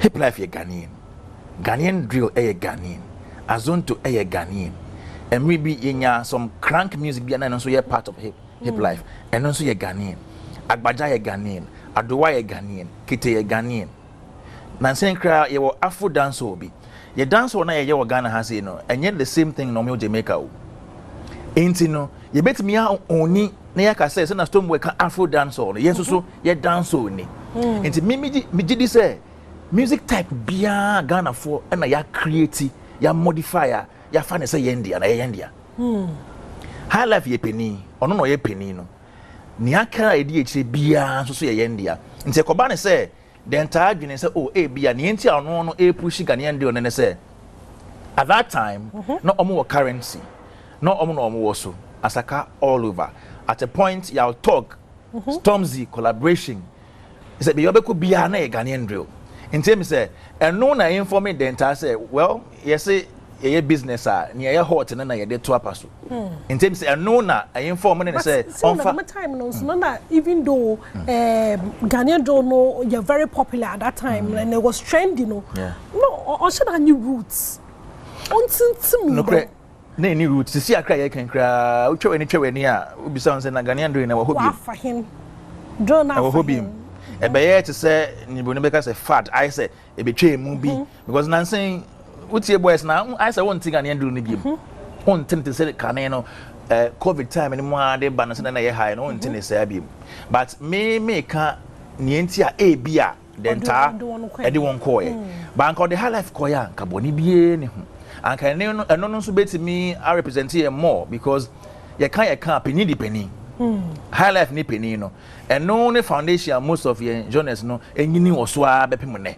okay enti no mintimi 14 bebre ebia na or very good reason tia or yes but the Ghanaian drill coin nso no enye bone bisan say no so ye Ghana no so ye Ghana kwame yembre na ya yembre ba ma ye hwe bands o Ghana hade band for even the Ghanaian bands na adi wojina high life agenda no mu ye pa sisi ye kan dia I say bands no mu kra high life because ukwe year say ukọ parties near there na say band be down na eba do na high life do na meka bands na maka sorry nso okay and so me nka contest for sorry me enye omo to na say na see enye omo asem na meka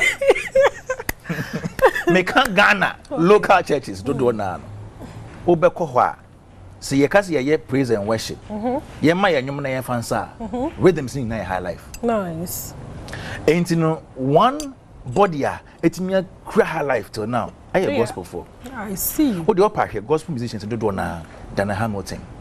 Then you know the Adom high life. No PCA Esther. Ni money ni nekeka hu nyina high life. Na see as that high life. Into omu nyina krim. Maybe Sasanti Victory high life. Into no the ombeka bands ne ho a na che say ye won krofo omu e promote still omu krim. Omu push e say to encourage them some time ago. Na TV3 sorry say me bomb ding but credit. No more program be am friend no bands alive. Almost say no mo high life ni ade na more. And I'm sure most of these reality shows are here nyom ni ade nyina e bi wo Adom TV ni ade nyina omu nyina do na instrument say yeah me who say there is an attempt a conscious effort to push high life music. And you're doing from anyone because they are the next generation. And by the time we will paying for the abofrake to ebi no to ampedu na say rama bedu nyum bi na me say eh na say ye wo mofra say ya enne mmemu ukoto high life a bisa that have ko bisa no also bit me ka say na our brand here na wo to high life we crashing here na also obi mpo bi say on table of because to high life to high life nti kwa me ehuma make no yara ganafo yempe ya yenga nti ho de me no ya nyempa ese ye ni gine ye wo say yempe na so obi pe na so ba fa akwa o me yen hwahan na o ma fon kokwa me da so papa band na e kan won asem mo is your favorite pass sisia make us say dey me person to fi asempa also because omo ya de bi ankofo bebeni nko so ye unim so omo kotos Europe and che ekro mo ko Japan emma Ghanaian bando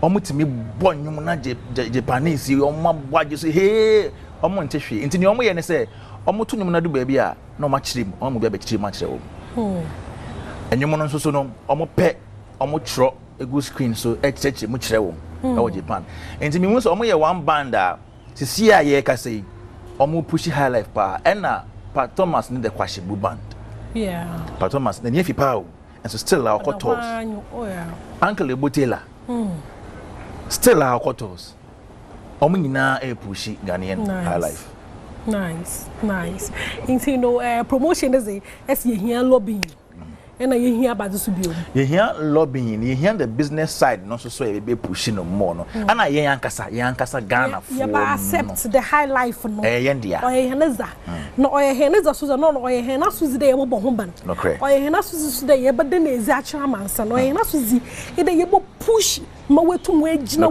na ndue into no kwame nyame nhira wa de pe Nyamisha wonso mfesade na is energy unsa wokasa nyina na ma dwen edu ba bi na me nse down focus papa because biane no anhwe na it's no I had a favorite highlight song me pede me Jawan. Do I even have a favorite highlight song ebe yedin bebre edoso ba pede me Jawan highlight song me you classic pa into na me ti highlight bebre me Jawan highlight song ko into e ma menwom na moto kakra mo ani eto mo hinze to Agatha by Nanampedu. Agatha ehwemani mean to me indeed. Me to me. What do you want to pa? It's no babi jawo o hade na kwame daze na yenye ne trase etwetwe nkomo no webo ehenenua iye papa yesuaze bebre is a film live from cafe bar no abedwe ma husepe inye won mo boso mu mamzi bro yima e ba ye camera opd ejinamu zanzanzan wa hade production assistant papa ojana na aduye wa hwe me bibiara akodo fefefe o hade won ma wo studio honum na zinyinara mamura Ike Sebechiros, mami, ya kwame daze.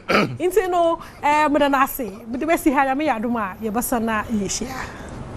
Kanu seni etie. Ye gusu jinemu, na seke se nkoma mama boate ma de fanti do. Kwame. Aka sebodi. Alpasa kam na metie fene say. Nigeria for gospel songs bi na metie na me hwe sound a wonyu me echi na me say the Ghana. As ye di agro. Kwame aso ma as ye di agro be anyom to na. Na no America president inauguration. Ni invite Nigeria anyom to ni. no akogye no adwagumu no ton Nigeria Obekremwan most of our entertainment shows discussing beef.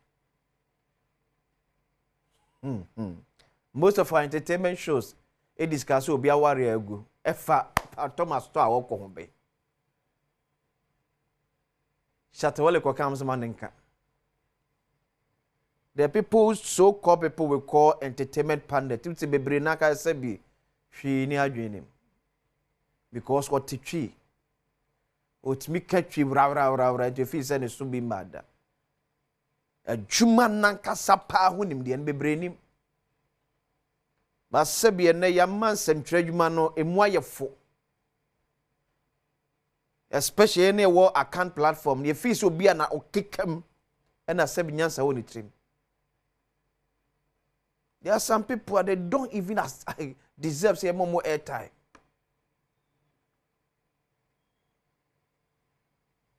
Maybe in Nigeria for the more entertainment industry no echo, the creative art industry. Should be more pendeko. Anytime we sit to talk about entertainment, be about a certain beef between Shatawale and Stonebwoy. How does that promote your industry? 8 years, Kwame kudos, but munyan more na ye wajuma bebreye. If indeed ye per se entertainment industry no ejira now so ye pa na ye sanitize system even from the those so-called pundits no obu a won follow nyum no baabia but because say ya tese na no din wo baabi ntini ama no airtime with TV any radio so no okasa me did question say asem de cabinet na address yi quick one before me call nations mesre Dr. Dominic Ayeni asemu a making minim say yanhwe adachi bi ebesi yanim mesre da attorney general Dr. Dominic Ayeni minim say pressure was to say prosecute the previous government administration no emu officials bi a efa kwoti kwasmo man Ghana boka eyade pa we supported 100%. If Macron says President Akufo Addo say the appointees should avail themselves for that exercise. But Mesreno, he should hasten slowly. My employer who fast some copia some libya. Near Konya Kodifua, ya medaya wa ma attack the judiciary. Mesre Dr. Dominic Ayeni. Emma party for them for pressure bebre ngu so emma hwehwemu aye nwie nfa nkopiem wo court na mukodi entwowi a mo de ho sobo akwakobo the judiciary no abre with a political bastardization omo with political attacks ena me ti se na me aka se nwa Felix Kwacho for su honorable. For 32 years, the judiciary has not been fair to the NDC. Up to now, as here. Asimo Felix Kwacho for Sukano, I think what can city on the Benadavle. Up to now, Mentias here. So for 32 years, the judiciary has not been fair to NDC.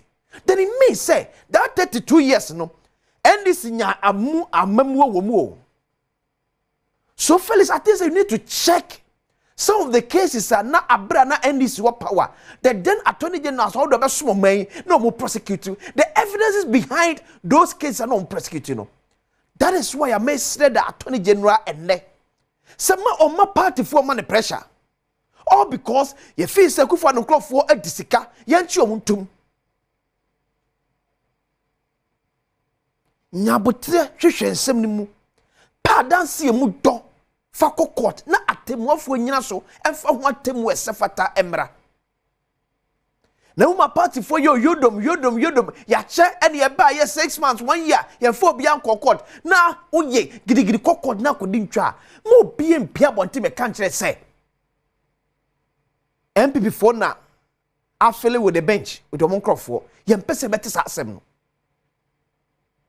ye mpese beti sa asem no Dr. Famikwa Parliament. Enra, the Minister of Lands and Natural Resources, Honorable Imana Amakofibua, ade asemi to your mra hye fam na I think say ehu ehu pa say 9 forest reserves galamsey fo age won maboso forestry commission timi nya access to this forest 9 forest reserves galamsey fo age wa kenten so that afam ko parliament ye hwe asemu a the honorable minister de to general e wo mra hye fam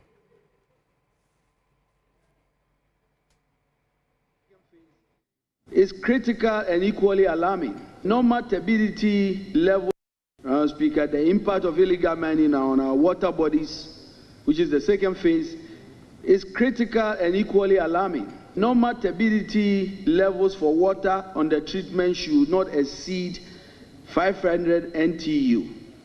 However, the current turbidity levels of these water systems are between 5,000 and 12,000 NTU. These water bodies are also contaminated with toxic chemicals such as cyanide, mercury, hydrocarbons, and used recklessly by these illegal miners. So I think there's one part of it about sending Sunani ahono e de akwakodu. But see, some minister ne kan yama ne yemi yam shimi say. Your first commission to me access to our forest reserves. Because galamsey for age one mark intention. One mark come and pese ye because so adwe on aban ba enche. Men pese be dwell on that. Aban ba enche no. Men pese be dwell on that. Aban ba enche nkrofo kofie. Aban ba enche nkrofo kofie. Den no kan de ba ko so aten se o se sa atwe adwen se so biem. Amanyofo ade o wura galamsey yemu na ama okona ye den. Se amanyofo a edo mo awura galamsey mu no enama okono ayeden. Then I think you see enura also the same banana vle on I think city and the minister for environment Honorable Ibrahim Mutala etwe nkomo eba sema no wo ka say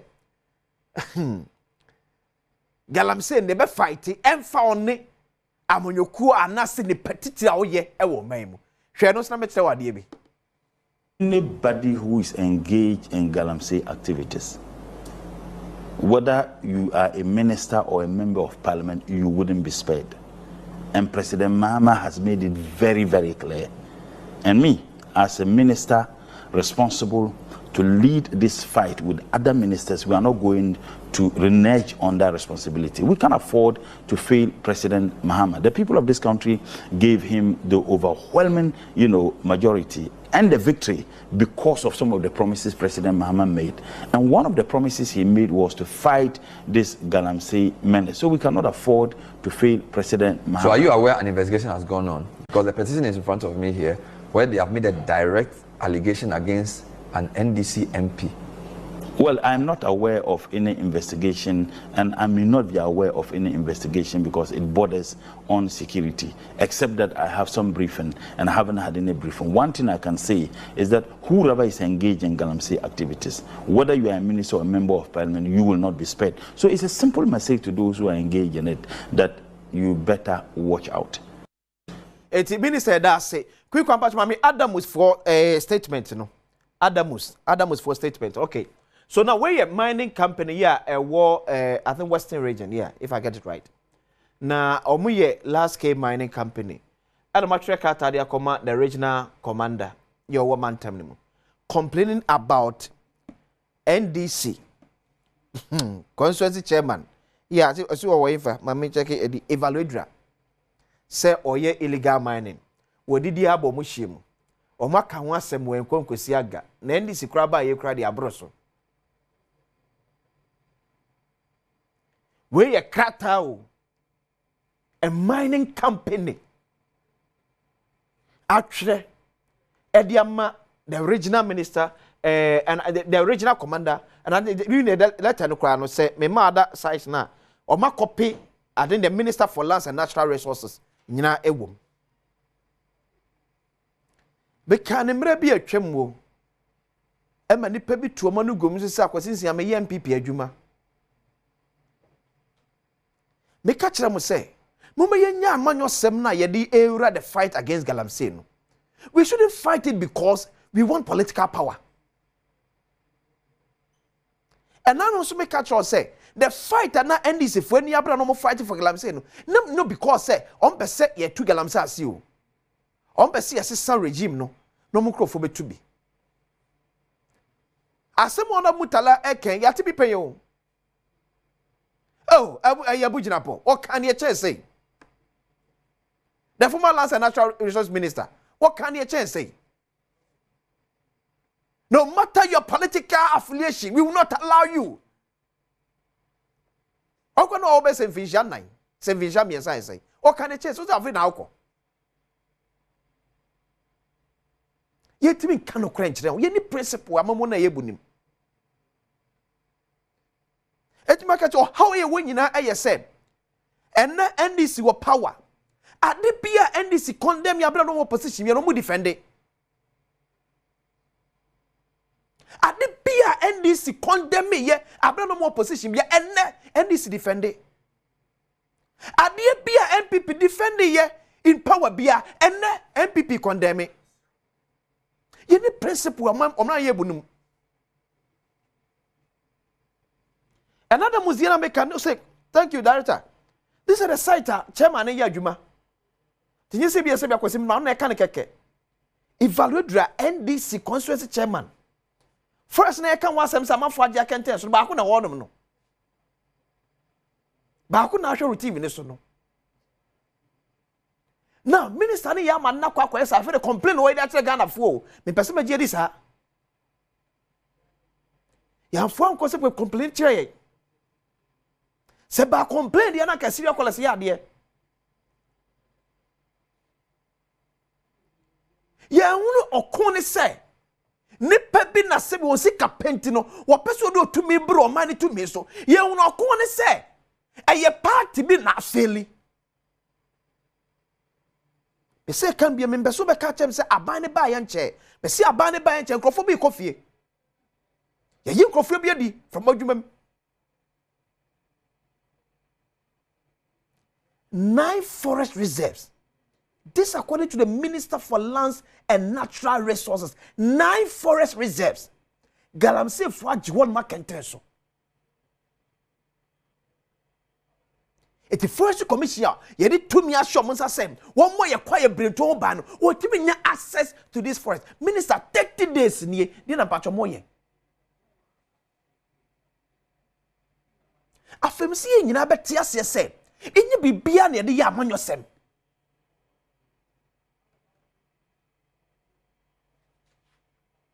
Ena NDC ebeti ase die asatam ne mu bia ni abrese ma ye kontokwa on political lines ye be faili. Ebia na meken na nipa wo ye Galamsey okwabretom ni tumi kura so chen minister na okasa no. Minister bere okana asem. Ya obere okana asem. Ghana anko na hu say obi oso chairman pani wa Ghana ya tu ababi ayi obi as a president no ya obi oye higher than a president otima order ma president diso Ghana and it is okay ya na npa bi entiase oh o ya NPP ni o ya NDC ni aye ne saa o so ya babeduru hanom o so ya sababeduru hanom me say asmo mutala ka kire be nua Bernard Avle. I said nobody will be allowed to do illegal mining, no matter your political affiliation. Ya Canada. Oh, ya can't try on Cratena. Daily Graphic mean ya crap publishing. Uncle Siaga. Because yen shedan ye ya see a person your corner. But will be a chat and to one was some kakra. No, they are pet to me. Oba, ne buakan and sem. And now you can't somewhere among for befa. Me see ye ni baby ako. O man ya timu. Ye ni o man bia so biem ko. Si am ye ni ambre ni enyi MPP NDC sem NC chen na adi na haya so mano ya confrontia e be haya nyina. Adam say me see ade e gina so tu Kwame Nkrumah. E free Nkrumah time be pem ne. Da na me gina so tu sampanefo ni nyina bi no asesa. That should tell you so man no enhye dan ko nanim sa. Ade de gina so ye ko de ti akwa me kuma 1966 e besi nne.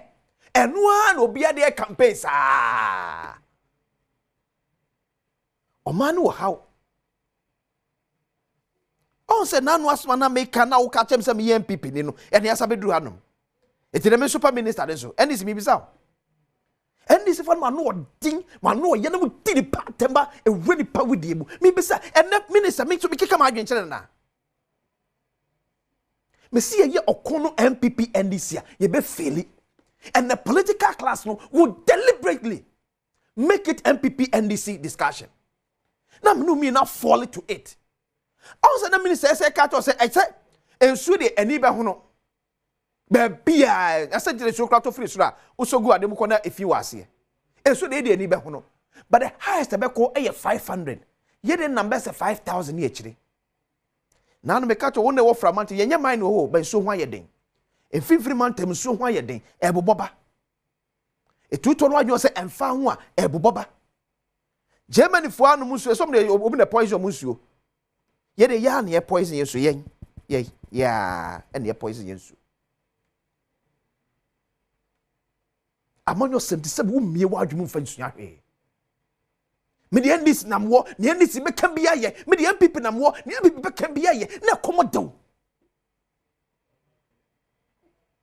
Ekomdo. Wo na mno ka se ekomdo. But adia wo peninity so a wo ye na ye be kan was mama na correct na mnu mi na nya gane de no wo se da bi e your party di me ye nka e da dia beduru ha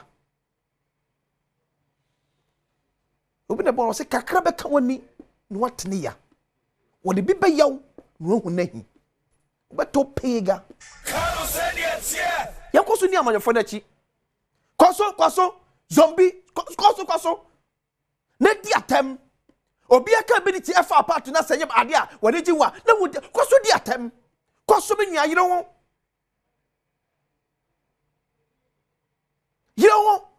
no me yeto ma political party bi no aka to say obi odi atem kwa de boa ma edi nkunim eti yire ho di atem ko kakra be ka ye nyina ye beti ye piga o just my minister ne kai 9 forest reserves. O man to be near to me as Star Forest Reserve. Why am I? Even I'm the children. No. The catch say NDC to kwana no more kono. Na because one person ye fight the galamse o. Yes, some MPP for them so be do mo de. Finito.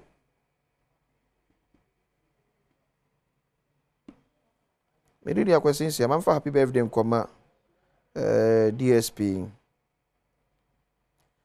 for chairman DSP Comfort Ankara or Mampontin Dofsu. And then when you're 50 years. So I'm in picture wa wunyini. A very beautiful police officer by our standard. And then down. So DSP Comfort Ankara, happy 50th birthday to you, Efre, yes, Chief Operating Officer. Ora can answer and the entire multimedia. Say I wish you all the best. Nyame entoko so. Enyo kese kusi se obeye kese pam. Then also I think I say congratulations to Mrs. Frances Jima AK Sekle Basintale on your graduation from UGBS. Okay. Oh, congrats. I'm here say. Say also to me. We many dey akwesi ensia. O man ye ne kwabra santina be jafo atena se dey pense mu. So asemi di keni background. Asemi yidiko, asemi yidika. Asemi yidika. Hinna beka. Akwesi insia. Commander 6. Kano sediatie. Akwesi insia da se otimidi nkomo kama se etimebre haye Badwam on Adom TV multi TV so the baby da meka say Badwam Elisa Aburiana we your bed don't share back na that was so near shas here from a year 5:45 Fiaman kwa Kejua Akwesinsia Mame Boatma and Afia Bedru Empense Mubre a hand jibre na etimidi enkomo efa o mine ho. Meda se wa jibre ebre be ma obenya kwanya na watimi afre na one ye atimi adi eye inkita ho ma memfa we ntwam se unim se on the 6th of March ye fufu party no ye de bebro ewo ye dwuma no anim heya ye forecourt heya ti hye so ye o ehia se ode beba no ye wapotori a ode beba na ode abaji woni ti hye so on the 6th of March yeah dia yedi fufu party no yedi ebro Michael Ochrebefi, a former deputy minister trade and industry and also member of parliament for Jabin South constituency ono and a yemi guest oni Nicholas Amankwa, honorable member of parliament for Wasa Amenfi East constituency on the ticket of the NDC. And yebetwetwe nkomo. Awo be kwaba afisha paso. Afinko beto yomira afese na nyame hira nyina na hoden ho. Amen. Constituency to say Isu adom pa nyame adom iguso nkakrakra we are doing our best. Ye kro no nso nyi nkakrakra ekonanim. E kro be na nyini. Ye kro no. Kofodia kro. But the last time I checked was on the Kusi so the original chairman Kevo of NDC or dispute that argument in terms of development for Kofodia. Me gidi say ono cannot be the best person to assess. As one for na unua me hu unua no bi. Muni omo ye dwuma e wo whole weekend no. Na Kofodia nso de ne akra ben. Obi o Kofodia bia opa bi line tum sisia na Kofodia for nkan kire say Kofodia unim no 5 years or 6 years in Kofodia. So what has changed? A lot. But Kofodia is in the hands of private people. No, it's not true. Kofodia property government has done so. I mean, I'm talking about government, and actual government, MPP government. I mean, say I in terms of development. Principal roads all have been asphalted. I mean, unprecedented the history of Ghana and Kofodia politics. Unprecedented? Yes. It has never happened before because during 8 years of NDC reign, answer na yebano. Now, Kofodia 5 kilometers of asphalt road. 5 of asphalt. But the year almost about 40 kilometers of asphalt road. Kofodia. I mean, you can check from just you don't need me to tell you. And there has been a lot of other developments. I mean, once my company a resource center, my youth resource center. Maybe a year 6 months. Okay, last year, 6 months Kofodia. Youth resource center Bako Elho. Apart from that, you know, me as the MP, no, my initiative me completely 3 astrothefts. 3. Kofodia. The third one, it has been elevated to a mini stadium because it has other tracks. The sitting area Kofodia Technical University. Your commission just about less than 2 weeks ago. Kofodia Technical University. Inti eno kan ni aye 3 Kofodia Youth Resource Center kan 4. These are things that are visible for everybody to see. Okay, Kofodia Jackson's Park, Jackson Park. We have redeveloped it. One of the best in the country. Be like to baby out here okase because okasa. One baby out here okase. Ntu nim dia oka. Make that we on be a onim dia okasa confidently say. Me say Kofodia no. Opa be like to say Kofodia. Just 4 years ago, 5 years ago, na Kofodia kwan to say. Krom kwan na meka. Yenwie en kron get one kwan na ye. Zia ye wo deficit kakra. E Kofodia zongo ye wo deficit kakra. O nyame krom make say, you know, kase also come start between working and ra. Nyame krom and abogri and maybe kakra but meka kron mfimfin kwan na meka. Change obi anim and additional they feel the change. I mean everybody obi me so pa just Kofodia form friend because you pay obi amana kase papa fa the MPP aye ho a me gidi se Ghana fo ne Kufudia fo nyina ne ye be ya adwen se MPP aban ne ye di ne ye pa omne ye di ne ye because the point is that me kasem ba ko na me catch kevo me ne kasa me kasa hwo Kufudia me ye active politics from na me student politics no from 1990s down I na me gusu active Kufudia politics no Kufudia zongo eho enyia benyi sise no omonto ma Kufudia omonto ma New Patriotic Party da they have never voted for us in terms of numbers. I mean omonto ba mai da they be on to my and so Kufudia development e zongo no nti anopemine station back so Kufudia no so American we see yeah the pressure back to NDC for so am mo bok Kufudia zongo because they be omo jama ye me be ye wi a na omo zongo for no entuma e no omo NDC for na time mo say omo nkasa ntia say yen anye zongo hoye Kufudia zongo market NDC ne see MPP ne see sorry Kufudia zongo market current one or any the EC MPP Kufudia zongo clinic MPP ne see issue omo water system na MPP na ye bridges e wo ho MPP na ye kwan e wo ho ane ye answer after 10 years say no be ma personal ya ma ye MPP na ye nti bibia ye development de wo Kufudia zongo bia na MPP na ye ka no me ye campaign me ka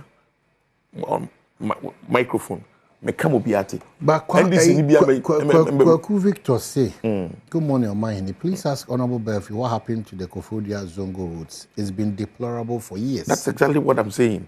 Me say Kufudia zongo kwan no ye Honorable Yabema 10 years anka say a normal road anka 10 years at least also can fix it ye nwie ne ba ya start me no ka say me ye nwie ye nti me nka bia ase nwie nti me no ka say me ka say ye wo different roads bi wa ye me bo zongo ka ho ye nwie ye but ohwe krom road da obia ekwan afi krom ba zongo no asphalt now ye adan magazine kwan ye ni nyina ye I mean these are things that go for nim say ye the no yintimi nkase ye and the me akra me ntra enka okay Honorable Nicholas appointees say Yami Adom mine no watch official pa I feel comfortable mine wasa Memphis East my shebejani bibia e kama mine the last encounter was on Ekusi and you promised me that you are winning. Sure. And you've won. Wow. Congratulations. Thank you, man. Now, Chrome is saying, Bibi, come on. Oh, Nyame Adom, the good people of Wasam and Feast to be out here. See the Okai, you know. You know, when you see a neighbor domasi. As a last time you share, you know. Not battling easy. And I'm in Feast constituency, no.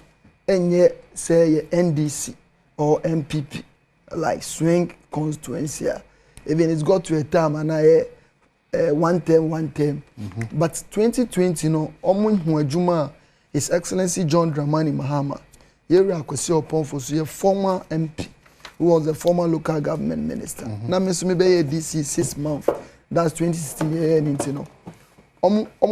His Excellency John Dramani Mahama 5,000 defense against Nanado. This time around, almost 10,000. Mesome ban made 7,000 and by this time around almost 9,000. Enti yenya kwenye si ane da omase. Nye kase na ye campaign ye say ya buying ba. Omani si His Excellency John Dramani Mahama ba. And omo de matwaso as the MP. So a lot of development is going to happen because Obama constituency na challenges near numerous. MPP are buying by, you know. Omo money am buy a constituency, you know, in terms of development. Because we have rural electrification. In 2016 alone, we were connecting 85 communities. We did close to 60-70 MPP in their 8 years. Not even a single virgin community was connected onto the national grid in their 8 years. Not a single virgin community. Virgin community. As you cry in Canada, but in their 8 years in Memphis East. But as I said, we were doing 85 in the space of 4 years. So we rose, my American, your town rose, Anguraga road, and we shared the rampon, the Kroma Broche Krobo, Upon Valley, a Francier, almost every single road was a mampong stretching in a say. And Sierra Mahama challenge why be but in all said and done, no, you be juma. Or you get fund schools and I say. Not even one was completed. Get fund schools. Get fund schools in my constituency. Within the space of 6 months, when I became DC, Honorable Purpose being the MP, we initiated at least. You can talk of a year one tram. You can talk of a year Tieku. You do Linton level. And then impo a bibu kra yenye mwejuma. It's your mind. Obayen so sem. Your head facility. Into share. So person with development. Yeah. MPP in their 8 years. You know. Verdict in a como. A year what is it? A year resource by you know. Until we are since 2000. I am fees presidential. But almost my 2020. And almost had their mind 2024, which is say any that's work as the good people of Wasam and Fi, they can't just wait. Community like Japa, Afrancie, Ekropon, the Rampon, Bodier, Pont Valley, what is it in Konya? Our major communities, no, San, Jibia, Jokwa, and its enclave, no, they are all yearning for development, and it's to take Amenfi East. Have you been designated for a deputy ministerial position? No, my. Are you waiting for? My, you can say. Ye share the president be, but the Ethiopian we are ready to serve the party and our people because your boy era John Dramani Mahama Basu say he has made NDC party no attractive and the entire leadership. You receive Ketia, the national chairman, my father. Oma make you proud. Now onama era John Dramani Mahama has been honest to Ghanaians. He promised or the 60 ministers be Juma. He has walked the talk. And it is even difficult and challenging for him and even we, the members of parliament. A party coming to parliament with 183 members of parliament. Now, also 60 ministers. Some will even come from outside parliament. But yet, no, you see where Ghana is. Maybe another down Kwani MPP, the Ghana could do you know. We can't continue on say by a normal dada no near to media reset. So we are all waiting for him, and we are ready to work with him to make sure the promises are yes, share and fee it. Say your market, your tertiary education, either being teacher training, nursing training, your roles, youth being a jumano. That's the ultimate. So where Ghana says oh my, I mean, see a bedding common. I mean, no say. Share energy sector, a Kamujato once and normal call, close to a 35 billion. Ghana City of which we are very much aware.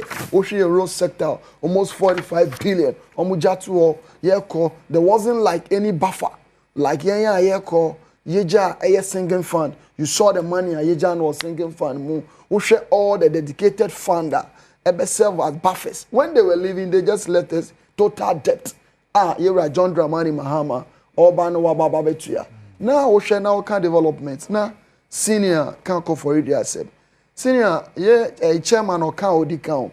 Now can be say senior conclude say, "Oh my ye be into yaban yemra me anymore." Because this is the regional chairman. Look at our performance in Eastern Region. This just ended the election. Kofodia baby I make because the committee almost every month, 3 months because the committee there we have several agencies engaging. Now we share Kofodia town rules. Senior area be nice SDA school. Or SDA premises, SDA school, Ura Kronima, or people so on your left. Any morning near say, and your constituency, and your constituency, but it's part of Kofodia. Yes, it's part of Kofodia. And you're part of Kofodia. Once a Kofodia, no. Okay. A Capim North, you're on Boshe. Okay. Well, you're on Boshe, BC Eastern Premier Hotel anymore. Oh, really? Wow. So that really? Eastern Premier Hotel, baby, you know. Yeah. Away Capim North. How is Samia Uku constituency? Wow. Masina they make no me betchao me channel say be abi Eastern Premier Eastern Premier ubra like who trace me kakra junction so me channel de kakra junction so 10 left au kokro back left hon na e crap off. Oh okay then senior you are right. And say one here na ka say Akufo Addo me so me ka nye na o medication if you say to one month because say hanum we ko honum na e ho say constituency. Oh the senior you are right. Okay. You are right. But ninia na ko say Eastern Region capital here. Yes, development ko. Into kasa na me call back na measures na Akufo Addo yakra technical university one e dey go NDC that was 1997 in terms of development Eastern region there NDC look at late Professor John Dramani Mahama when we decided to also build universities Eastern region you consider Akufo Addo has capital see ebe mamu region in near university no a technical institution you dey call a technical university no look at the economic wise it be boost to lift the image of the area and the capital for that matter so a lot that is the only thing NDC did for the school almost changing it from a technical institute to a technical university to a polytechnic answer na almost elevating on NDC a technical university but in terms of infrastructure who's come more there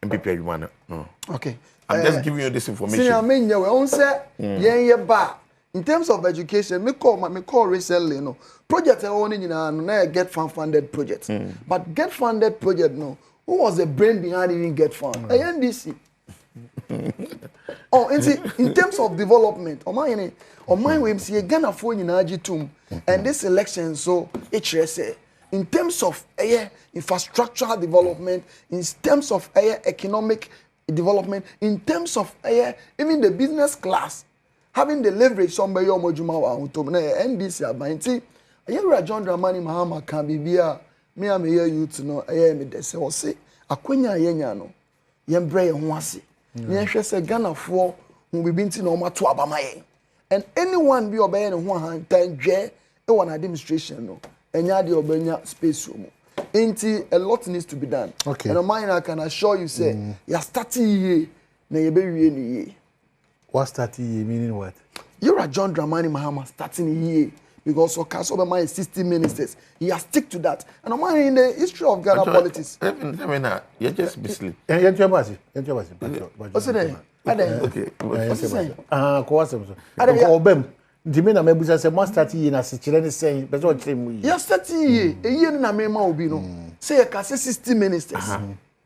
We are almost achieving. That's the okay say we see you confidently you said. Confidently. No, you said you have achieved it. No achieve here. Yeah, you ba achieve say academic. No, I'm just saying just that's all that I'm saying. But in comparable and say mama say Fourth Republic o man me dey man no see. No government. What about the first term? What tempting post or the 60 ministers be ejuma. In Fourth Republic, Ghana, politics. No, it's an achievement. It's an achievement. You can't doubt it. And you don't want to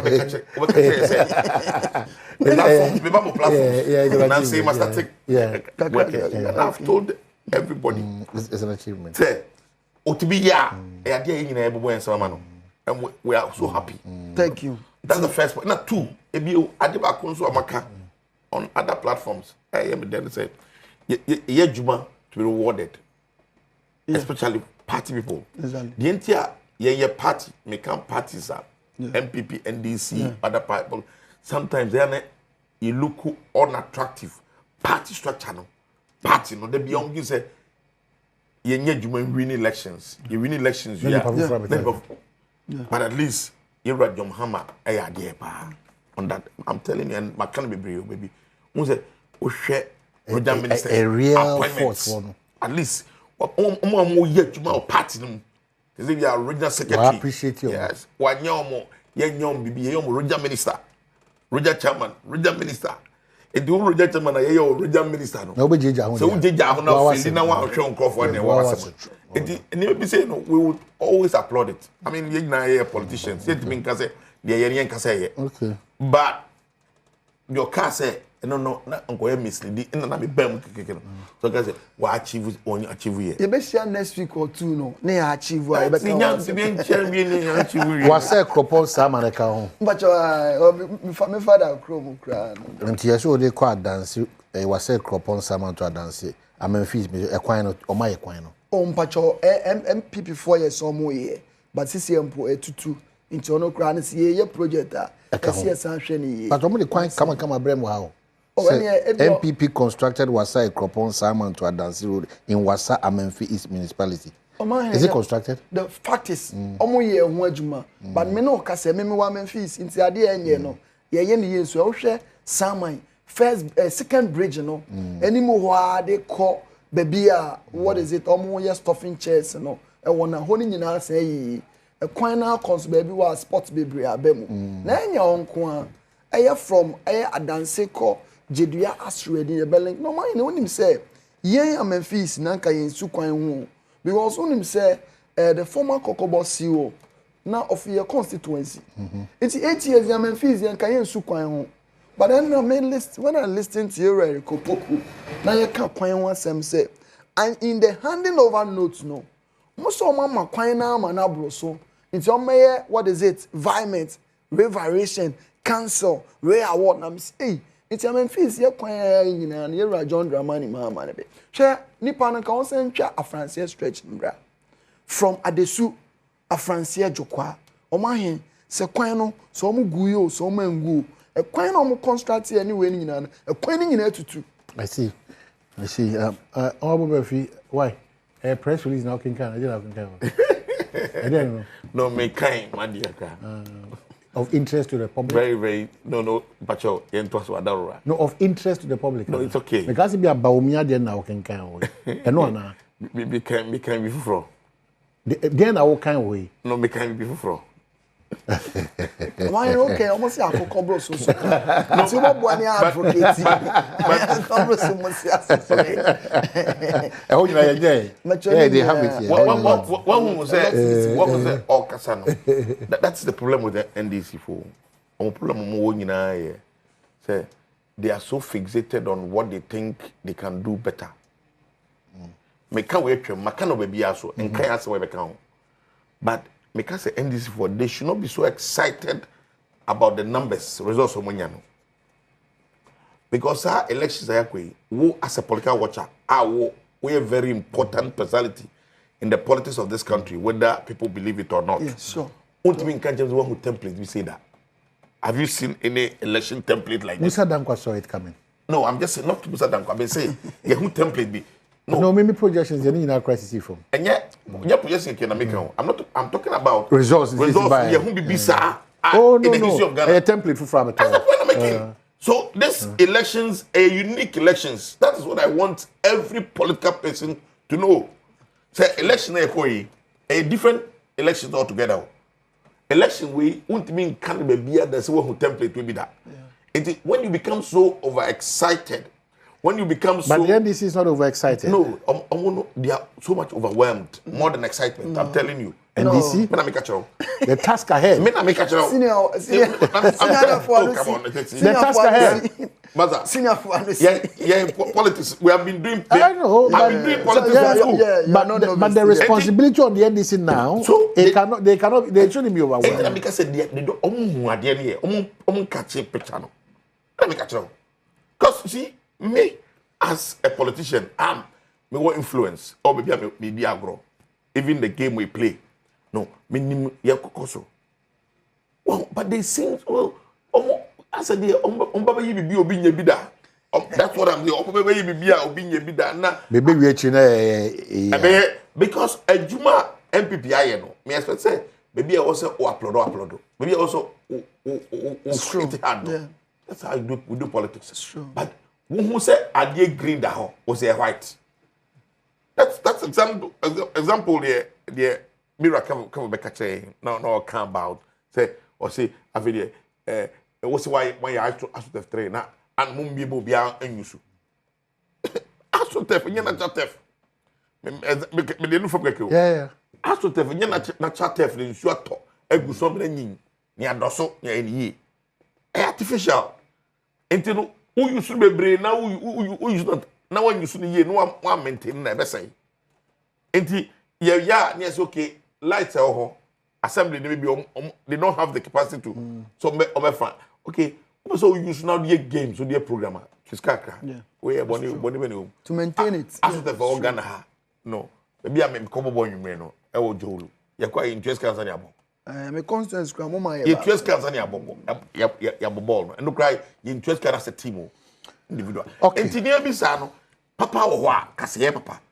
na ngofo no omoni agire do aso omonu nu omho ba se so omoni ji omani We don't have a problem. I mean, the one elections. But also, measured or money very measured. Because a lot of people are also not happy. I'm talking about almost seconds. Yeah. Only say that seniors on advice. But here John Dramani Mama acknowledge this fact. No see brain once in a modest no. But template with your money here is unique. It been see that say. Almost compare the performance of His Excellency John Dramani Mahama 2012-2016 and promises are yera na Akufo Addo yera ba o me had magan. Ne baby omo di akojana na Ghanaians have no option. Na Ghana for decided say let's put our political colors aside. But the na do ne yera ba o me had abesi. Also economy omo di ekoma in one be that. That reflected a new template in Abano. But as a young and upcoming politician, media and embrace once near sum ye, no mine, I can assure you, say you will deliver. Okay, but where your galamsey or? Me, a mining community. What shall I say in food in common? A idea I didn't come that. But unique thing about my constituency is say, your home mining na ye no. Do na say into rock mining, chamfine, and Obimusu I love you. So me challenge in say minister by we will continue to engage say obi obeye djuma bia no on reclaim assassin. But in sumu pa de even though and cobra honey ade but majority of the miners no enya djuma won sumu. That's a major challenge. Ekwan aye kokono the minister era Amakofibua oman me mo na baso. Wo hwe okọ office be say 2 weeks ni be say barely a month ni. Anamo awotu no and the bold statement he presented on the floor of parliament, you know. And yeah, he senior also yeah, both parties, that's MPP and DC, minority majority. I watched that because the statement no kind of he's just really told us the challenge ahead in the fight against illegal mining. That's exactly what the MPP was saying. But at that point, so you disagreed and put in. These are I'm workers holding the point. Put in Movan Chemi. It's not the and put in a bit of deception and propaganda that has caused all of us up to this point. So when I'm here about Kofi and I'm saying, wow, this is a great guy. Do you know as we talk now? Maka says last week and this week. They say I have traveled about 40% of the Galamsey sites right after taking the elections up to this morning. It has been taken over by my known NDC friends. What we are saying, you know, a fact. Me say aban sisa eye den a normal way meet na being this and but na say ni nyina ye over constituency nobody has been attacked no any attack o taking over no odo mama 1 minute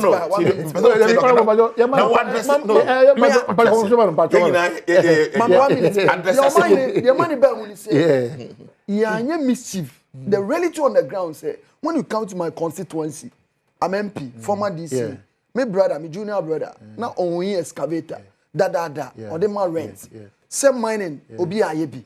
So be in Suma we against, or yana one failure we against. But baby in Suma, a rock mine obi ayebi. Or no one excavator, or your millions in almost I agree. Nobody has done that because you didn't community about Ghana. And it's so be all your forest. On your back catch your minister, when Biano, Yenny Omufio, Omo ye Juma Unsumu, Omufio, now minister unique to know and say, one Kaseke. He gave both solutions. In all case, about perform water gas. And he's going to involve the chiefs. Oh, I know it's all about the constituency. So, over here, stakeholders will. Now, how am I going to experience all of this? See, more person, you call us a crop. Yes. You did illegal mining on common. And then somebody walks to me. 30,000. I'm finding concession at 1 month, number 1 million. I was shocked. No, mama, good. Or yours had or comes up and you'll be tickled. I was shocked. Hey, yeah, me advocate say,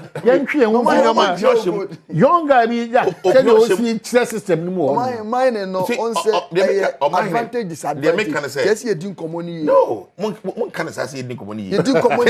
No, don't say that. No. Because that Obi mo ya legally. I'm just telling you. Goodness. The best small scale miner in Ghana. I'm advertising my intentions. Yeah. May send notice to the whole Ghana. Yeah. The whole of this noble country. Yeah. Say some of us that's going to be one of our areas of interest. But what do you mean Tata? They make a gene same. No, I'm not talking about that too. About say maybe fight. I'm not going to be an advocate. Yeah. Deal. I'm coming to be an area of priority. No, a pressure group. Me one man pressure group. Deal. Admitted to put pressure on government. Yeah. Yes, I've been say we're not interested in No. I don't think a national dialogue educational for me. Exactly. You want to see no. Baby, I don't know. The president has the right to say all stakeholders exactly. Come together. National. Invite a small scale. Who can say there's the need for dialogue? Yes. Who propose yes, yeah, come in and start proposing. Me say, I'm serving notice. Say, what we are going to do is we are going to put pressure on them. Galamsey must end. Here, however they will do it, that's our business. Your business is here. And you say, won't mean pretending. Say, very saying, guy the prevention. Won't me. Baby guy now here demonstration on him for demonstration. Kevo. And what's the name? I forgot. Kev. What's the name? Baka. Won't mean Uncle Shang with Chimamu, Samika for Jomun Nisi Mugana. Oh, and many pengu. Tio. See, oh, you Galamsey, oh, you demonstration for Galamsey. Now, oh, targeting sit up of government. Sit of government. You go to 7 military hospital. So also man conform Yarenko. You know, you did all these things and you scored at that time you scored political points. No, our forests were being degraded by your own people. But you admit that the forests were being degraded by your own. Dr. Report. To me say, if you baby and afraid, I can say, me no can say, me say, me a principal politician. Good. Me a politician now, but I didn't know much sense that me mean this out. I don't do that politics. People, we all agreed. We all agree as we talk now. Say that was the issue, and that was the situation. Me disputed that fact today, but I'm telling you, say at that time you could have given us very good suggestions, proposed. But not to take political advantage of it. We gave suggestions, but you did not take argument at that time, and narratives that more was to score political points. Also be encodon koye gidi. No. Education TV are the IANU. So and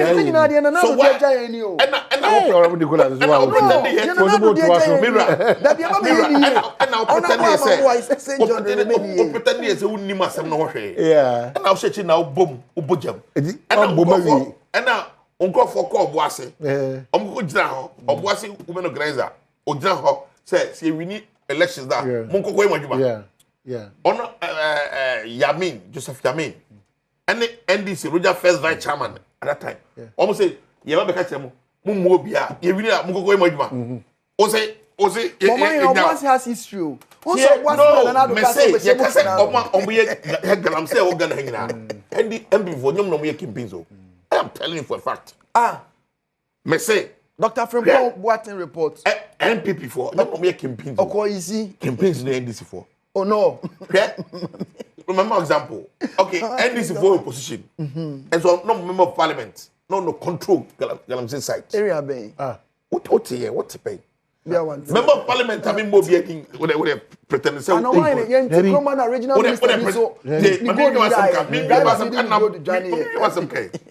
me say and I maintain that MP or what area more baby or baby what you say or western region what western north or you say baby regional minister former regional minister no I'm just telling you say on MPP MP it's not a Galamsey those times I be saying now I have so nyai also be nyai and so near say MPP before na shasio make up say and mantio Galamsey Jumano na MPP ni NDC if one act be match mira wada roma MPP ni NDC why come on you say I didn't say no ye nyina no ye but me say we are not going to talk minus adjuma responsibility you will not dialogue there you not get results no we will dialogue we will dialogue me say we will to join us it's very important any responsible they make maybe a nyanche okay chiremu me say at that time they had the option to give us that suggestion. We gave. You were who? They had the option to even ask the minister and again question in parliament. No more make a proposal. Say, This is what we can do to help. Oh, Debbie, Adna me do what my can now make. Oh, my no, yeah, yeah, issue red line or forest. And so they were entering the forest. And you think these people will not do West? They issued a red area. How many months of Baba? And chair. But we cannot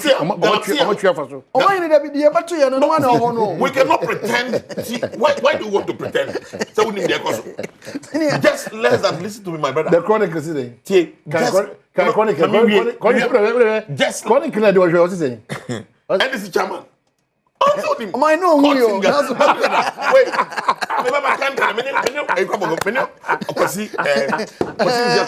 Oh my goodness. The American is a mirror. What I remember. The American is a say. At that time, we had the option to push us to organize. We gave them those advice. If you want to be fair, yes. Edu baby na agye nsem because na mo amon for Dr. Fremont working say see every agree NDC for apart be board very responsible minded you have to end Galamsey now no yeah try and come on so I'm say we unfortunately we have just 10 minutes to wrap up baby I didn't come up for 5 remember we be 5 minutes okay yeah that will come so apesoka all be move and your time was so limited and that will come so just for the next 5 minutes yeah. Well, I think it's unfortunate. I had a lot to say. Kasa. On revocation of appointments at ECOSO on my move. Begin say that is not the way to go. Also, Fanny say, MPP mean cast MPP. I'm not admitting that on national television. Fanny say MPP into the dying. The MPP into no one so by. So that's the way to go. When we all know, say MPP ni NDC, ni bebu oman. Akwa ji say be a third force e sori dachi. Eti ye kosu yi, sa ni pese e man yebu no. Na president kra through the chief of staff am a specific directive. Or say ye revoke appointments of omo ye form after 7th December. Just anete. Mirror just anete. And now chief of staff can be wrong. So why Oko Exim Banker, on my former Juma October, ya revoke appointment. Nipa 50. Ghana Exim Bank. Any Guasia, Emma Exim Bank. Ghana Exim Bank. On my revoking appointment, on my former Juma in August, July, ya revoke appointment. Last week. Ghana Exim Bank. What should that happen? GRA. I'm talking recruit because GRA was on the board of Ghana Revenue Authority. Some recruitment process I was on the board. Yema approval for proposal normally by recruitment in June last year. Board minutes never approval. And now you say we don't want the authority to be involved. Yes, Anna. I question one here because say for we bra ebi na koye MPP ni njema KPMG. So we left everything in the hands of KPMG. KPMG no more. From June, KPMG process some koye omo year aptitude test. Omo year oral interviews. And now, almost decide somebody process not until December. No, that's my appointment letters. So let me just help us with this one from the spokesperson who says that, and I quote: "Let me also put it on record that this action has been taken not because of a perception or a belief that they were MPP. It is because the process we know that." The recruitment processes were attended by irregularities. It is not true. I've read that part. It's not true. I'm telling you. Anyway, those that I know. I'm telling you, me two examples. Because Exim Bank, Ghana Exim Bank, any Ghana Revenue Authority. Ghana Revenue Authority, a case study. What create you? Others had been employed long before while others did not undergo interviews or even submit application letters expressing interest. Okay, and I will say Ghana Revenue Authority. I was on the board, and now me say board minutes no a public document to be able to find it. I'm check it die my approval no. Na the ma why so nya recruitment no. We gave it to KPMG. KPMG, the lead person of KPMG, and on is the Commissioner General of Ghana Revenue Authority. It the man from June. Now, my Jumana process na kuma besi December wa ma appointment letter. Ozo revoke appointment no. Now nim say go for no ma appointment letter no. Go for no offer no be accept offer no. No actual. Until when say there's a contract or contract has already, commenced. I mean, very simple. I mean, when the entire way mistakes. Now say, who there? For say, legal matters crowd, but is that the way to go? So mine. Until no say, party be na into baby and we are not small boys. Ye tigan hano ye na ye pese ye ni meyi. So pese ye call the side and like say any who say abegman you be good achi. That's the meaning. If that's where you want to go. Because we shouldn't start something we can't finish tomorrow. If any answer, if you on radio stations, enemy di more journalism who ya more true. More we senior boy madam who campaigns the champion for Ghana. Ah samba mutimin kan. Hwense mura kokoso Ghana. Kan katana. We say we if you are member. Katana chiro. Nina swa odi tu sana. So I'm just going to prove to you said you almost caragro no mudi. Two things we catch kusi say a host say one almost the test waters because almost target amamu the test waters almost the make radio stations me say almost the test waters I say almost the if intenteno make say no mreba almost the test waters say Ghana for sorry na mo sorry e be kasa na for mo tiesim na o ma hete nko we had that's what they want to do I always say in the land of the dwarf, well, you don't go to the land of the dwarf and proclaim to be the best magician. Oh boy, magicians in better magicians. Unko yenko motia kom ko inkunya. Ye motia. Udi my krom kaso na chief kunya yifo. We understand what they are doing. So that's what you did. No, that's why you understand. See, Kosi say, me kai, I say one make a story. Me kai opa refer for Kosi say, me kai say. Me say at that time, I was one of the advocates. Albeit maybe I was not so loud, but obi only me stand Jamaica. I say that is not the way to go. Me say enra ekoso na nya enenye. Asema da hono. Ontimi kan tell me say enra nye. Wa na o ka say enra nye. Na o say eneye. That's not the way to go, and I will not accept that. Eti me catch on bio say journalists am ho e mo sorry o. Eba MPP so na madane mo campaign am kasa no. The media is not under attack. You are under attack. No. The media, where?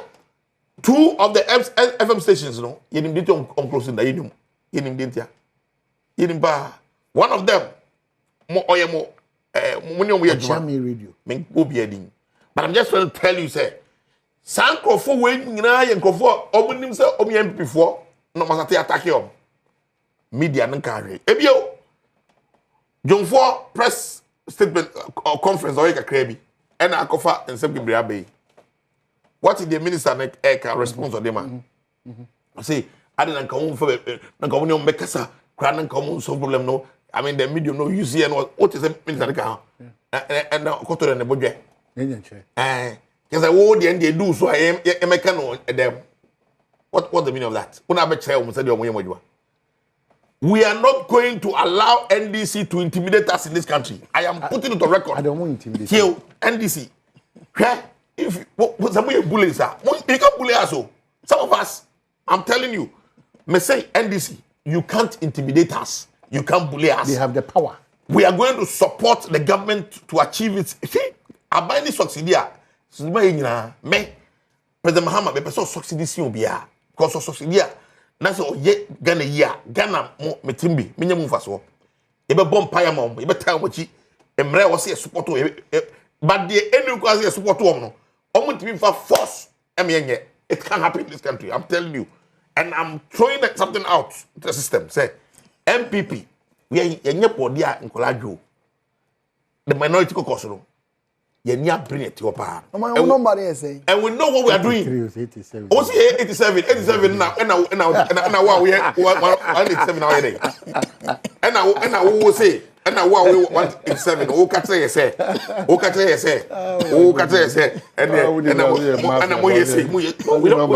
don't care about it but who is winning in parliament and I mean in the court of public opinion Ghana is winning yes I mean talk about minority majority in the system, we senior journalists.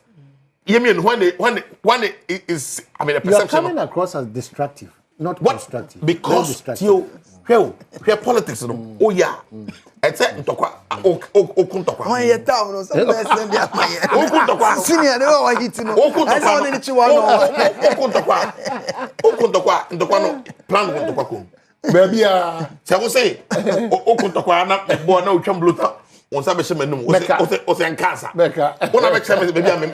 My brother kan o say. Oh, wunya so me me say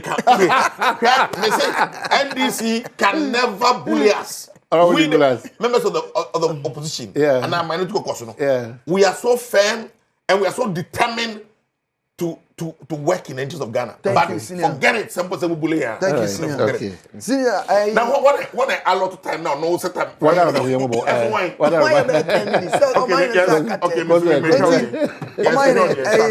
Who started to watch us? 5 minutes. That's Senior. See, now me assure say NDC we are not going to use our numbers or political powers to bully anybody.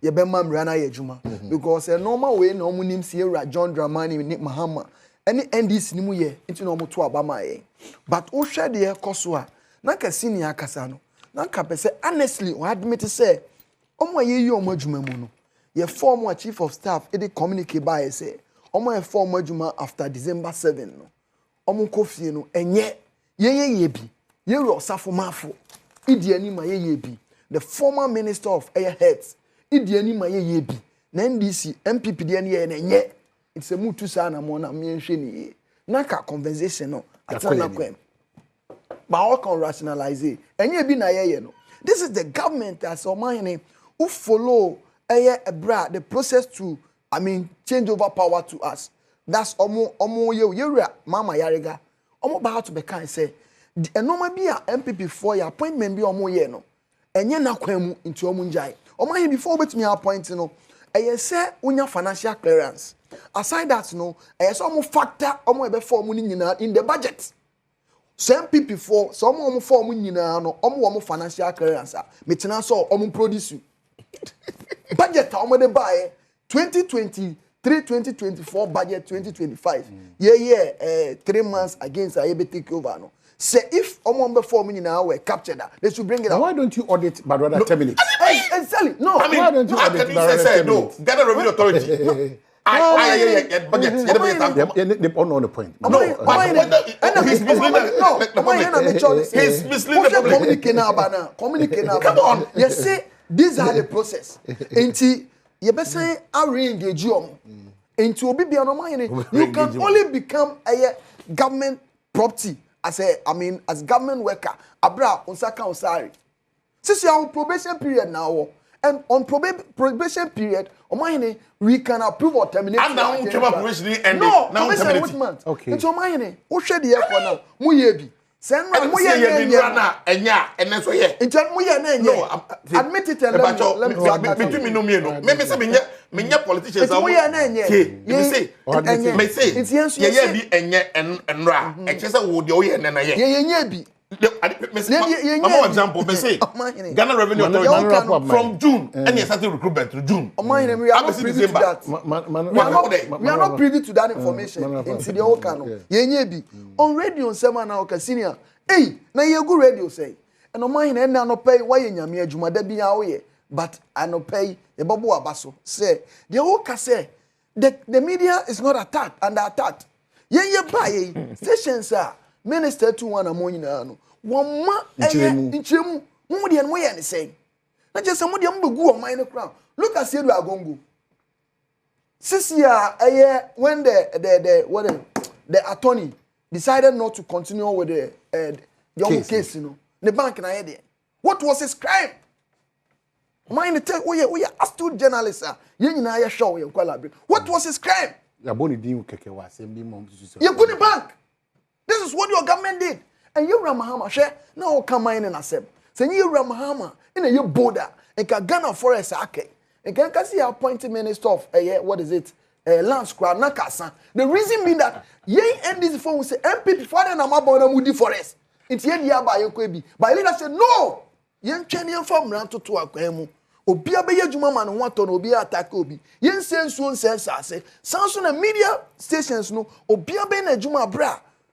na media se media no wan ka ba den ma betena ka ba den na me ko fo atemenka o ma he no ye papa reset agenda no be ko wan ye papa reset agenda no be US in change is the kind of no leaders of the Bagana I saw for Rano democratic dispensation is the kind of cross not the same yes selective justice that's the political they came to steal to kill and to destroy that is the only thing on me NDC they came to steal to kill and to destroy. Sign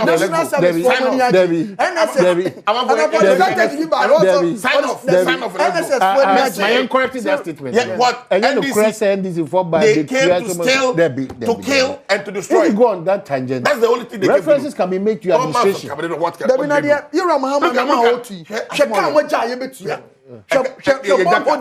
bondholders.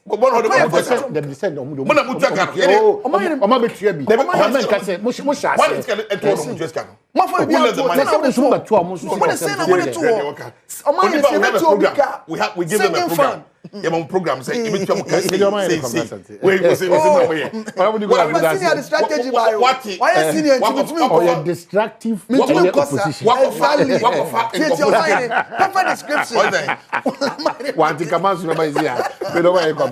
Thank you so much. Robert Fidas. Robert Fidas.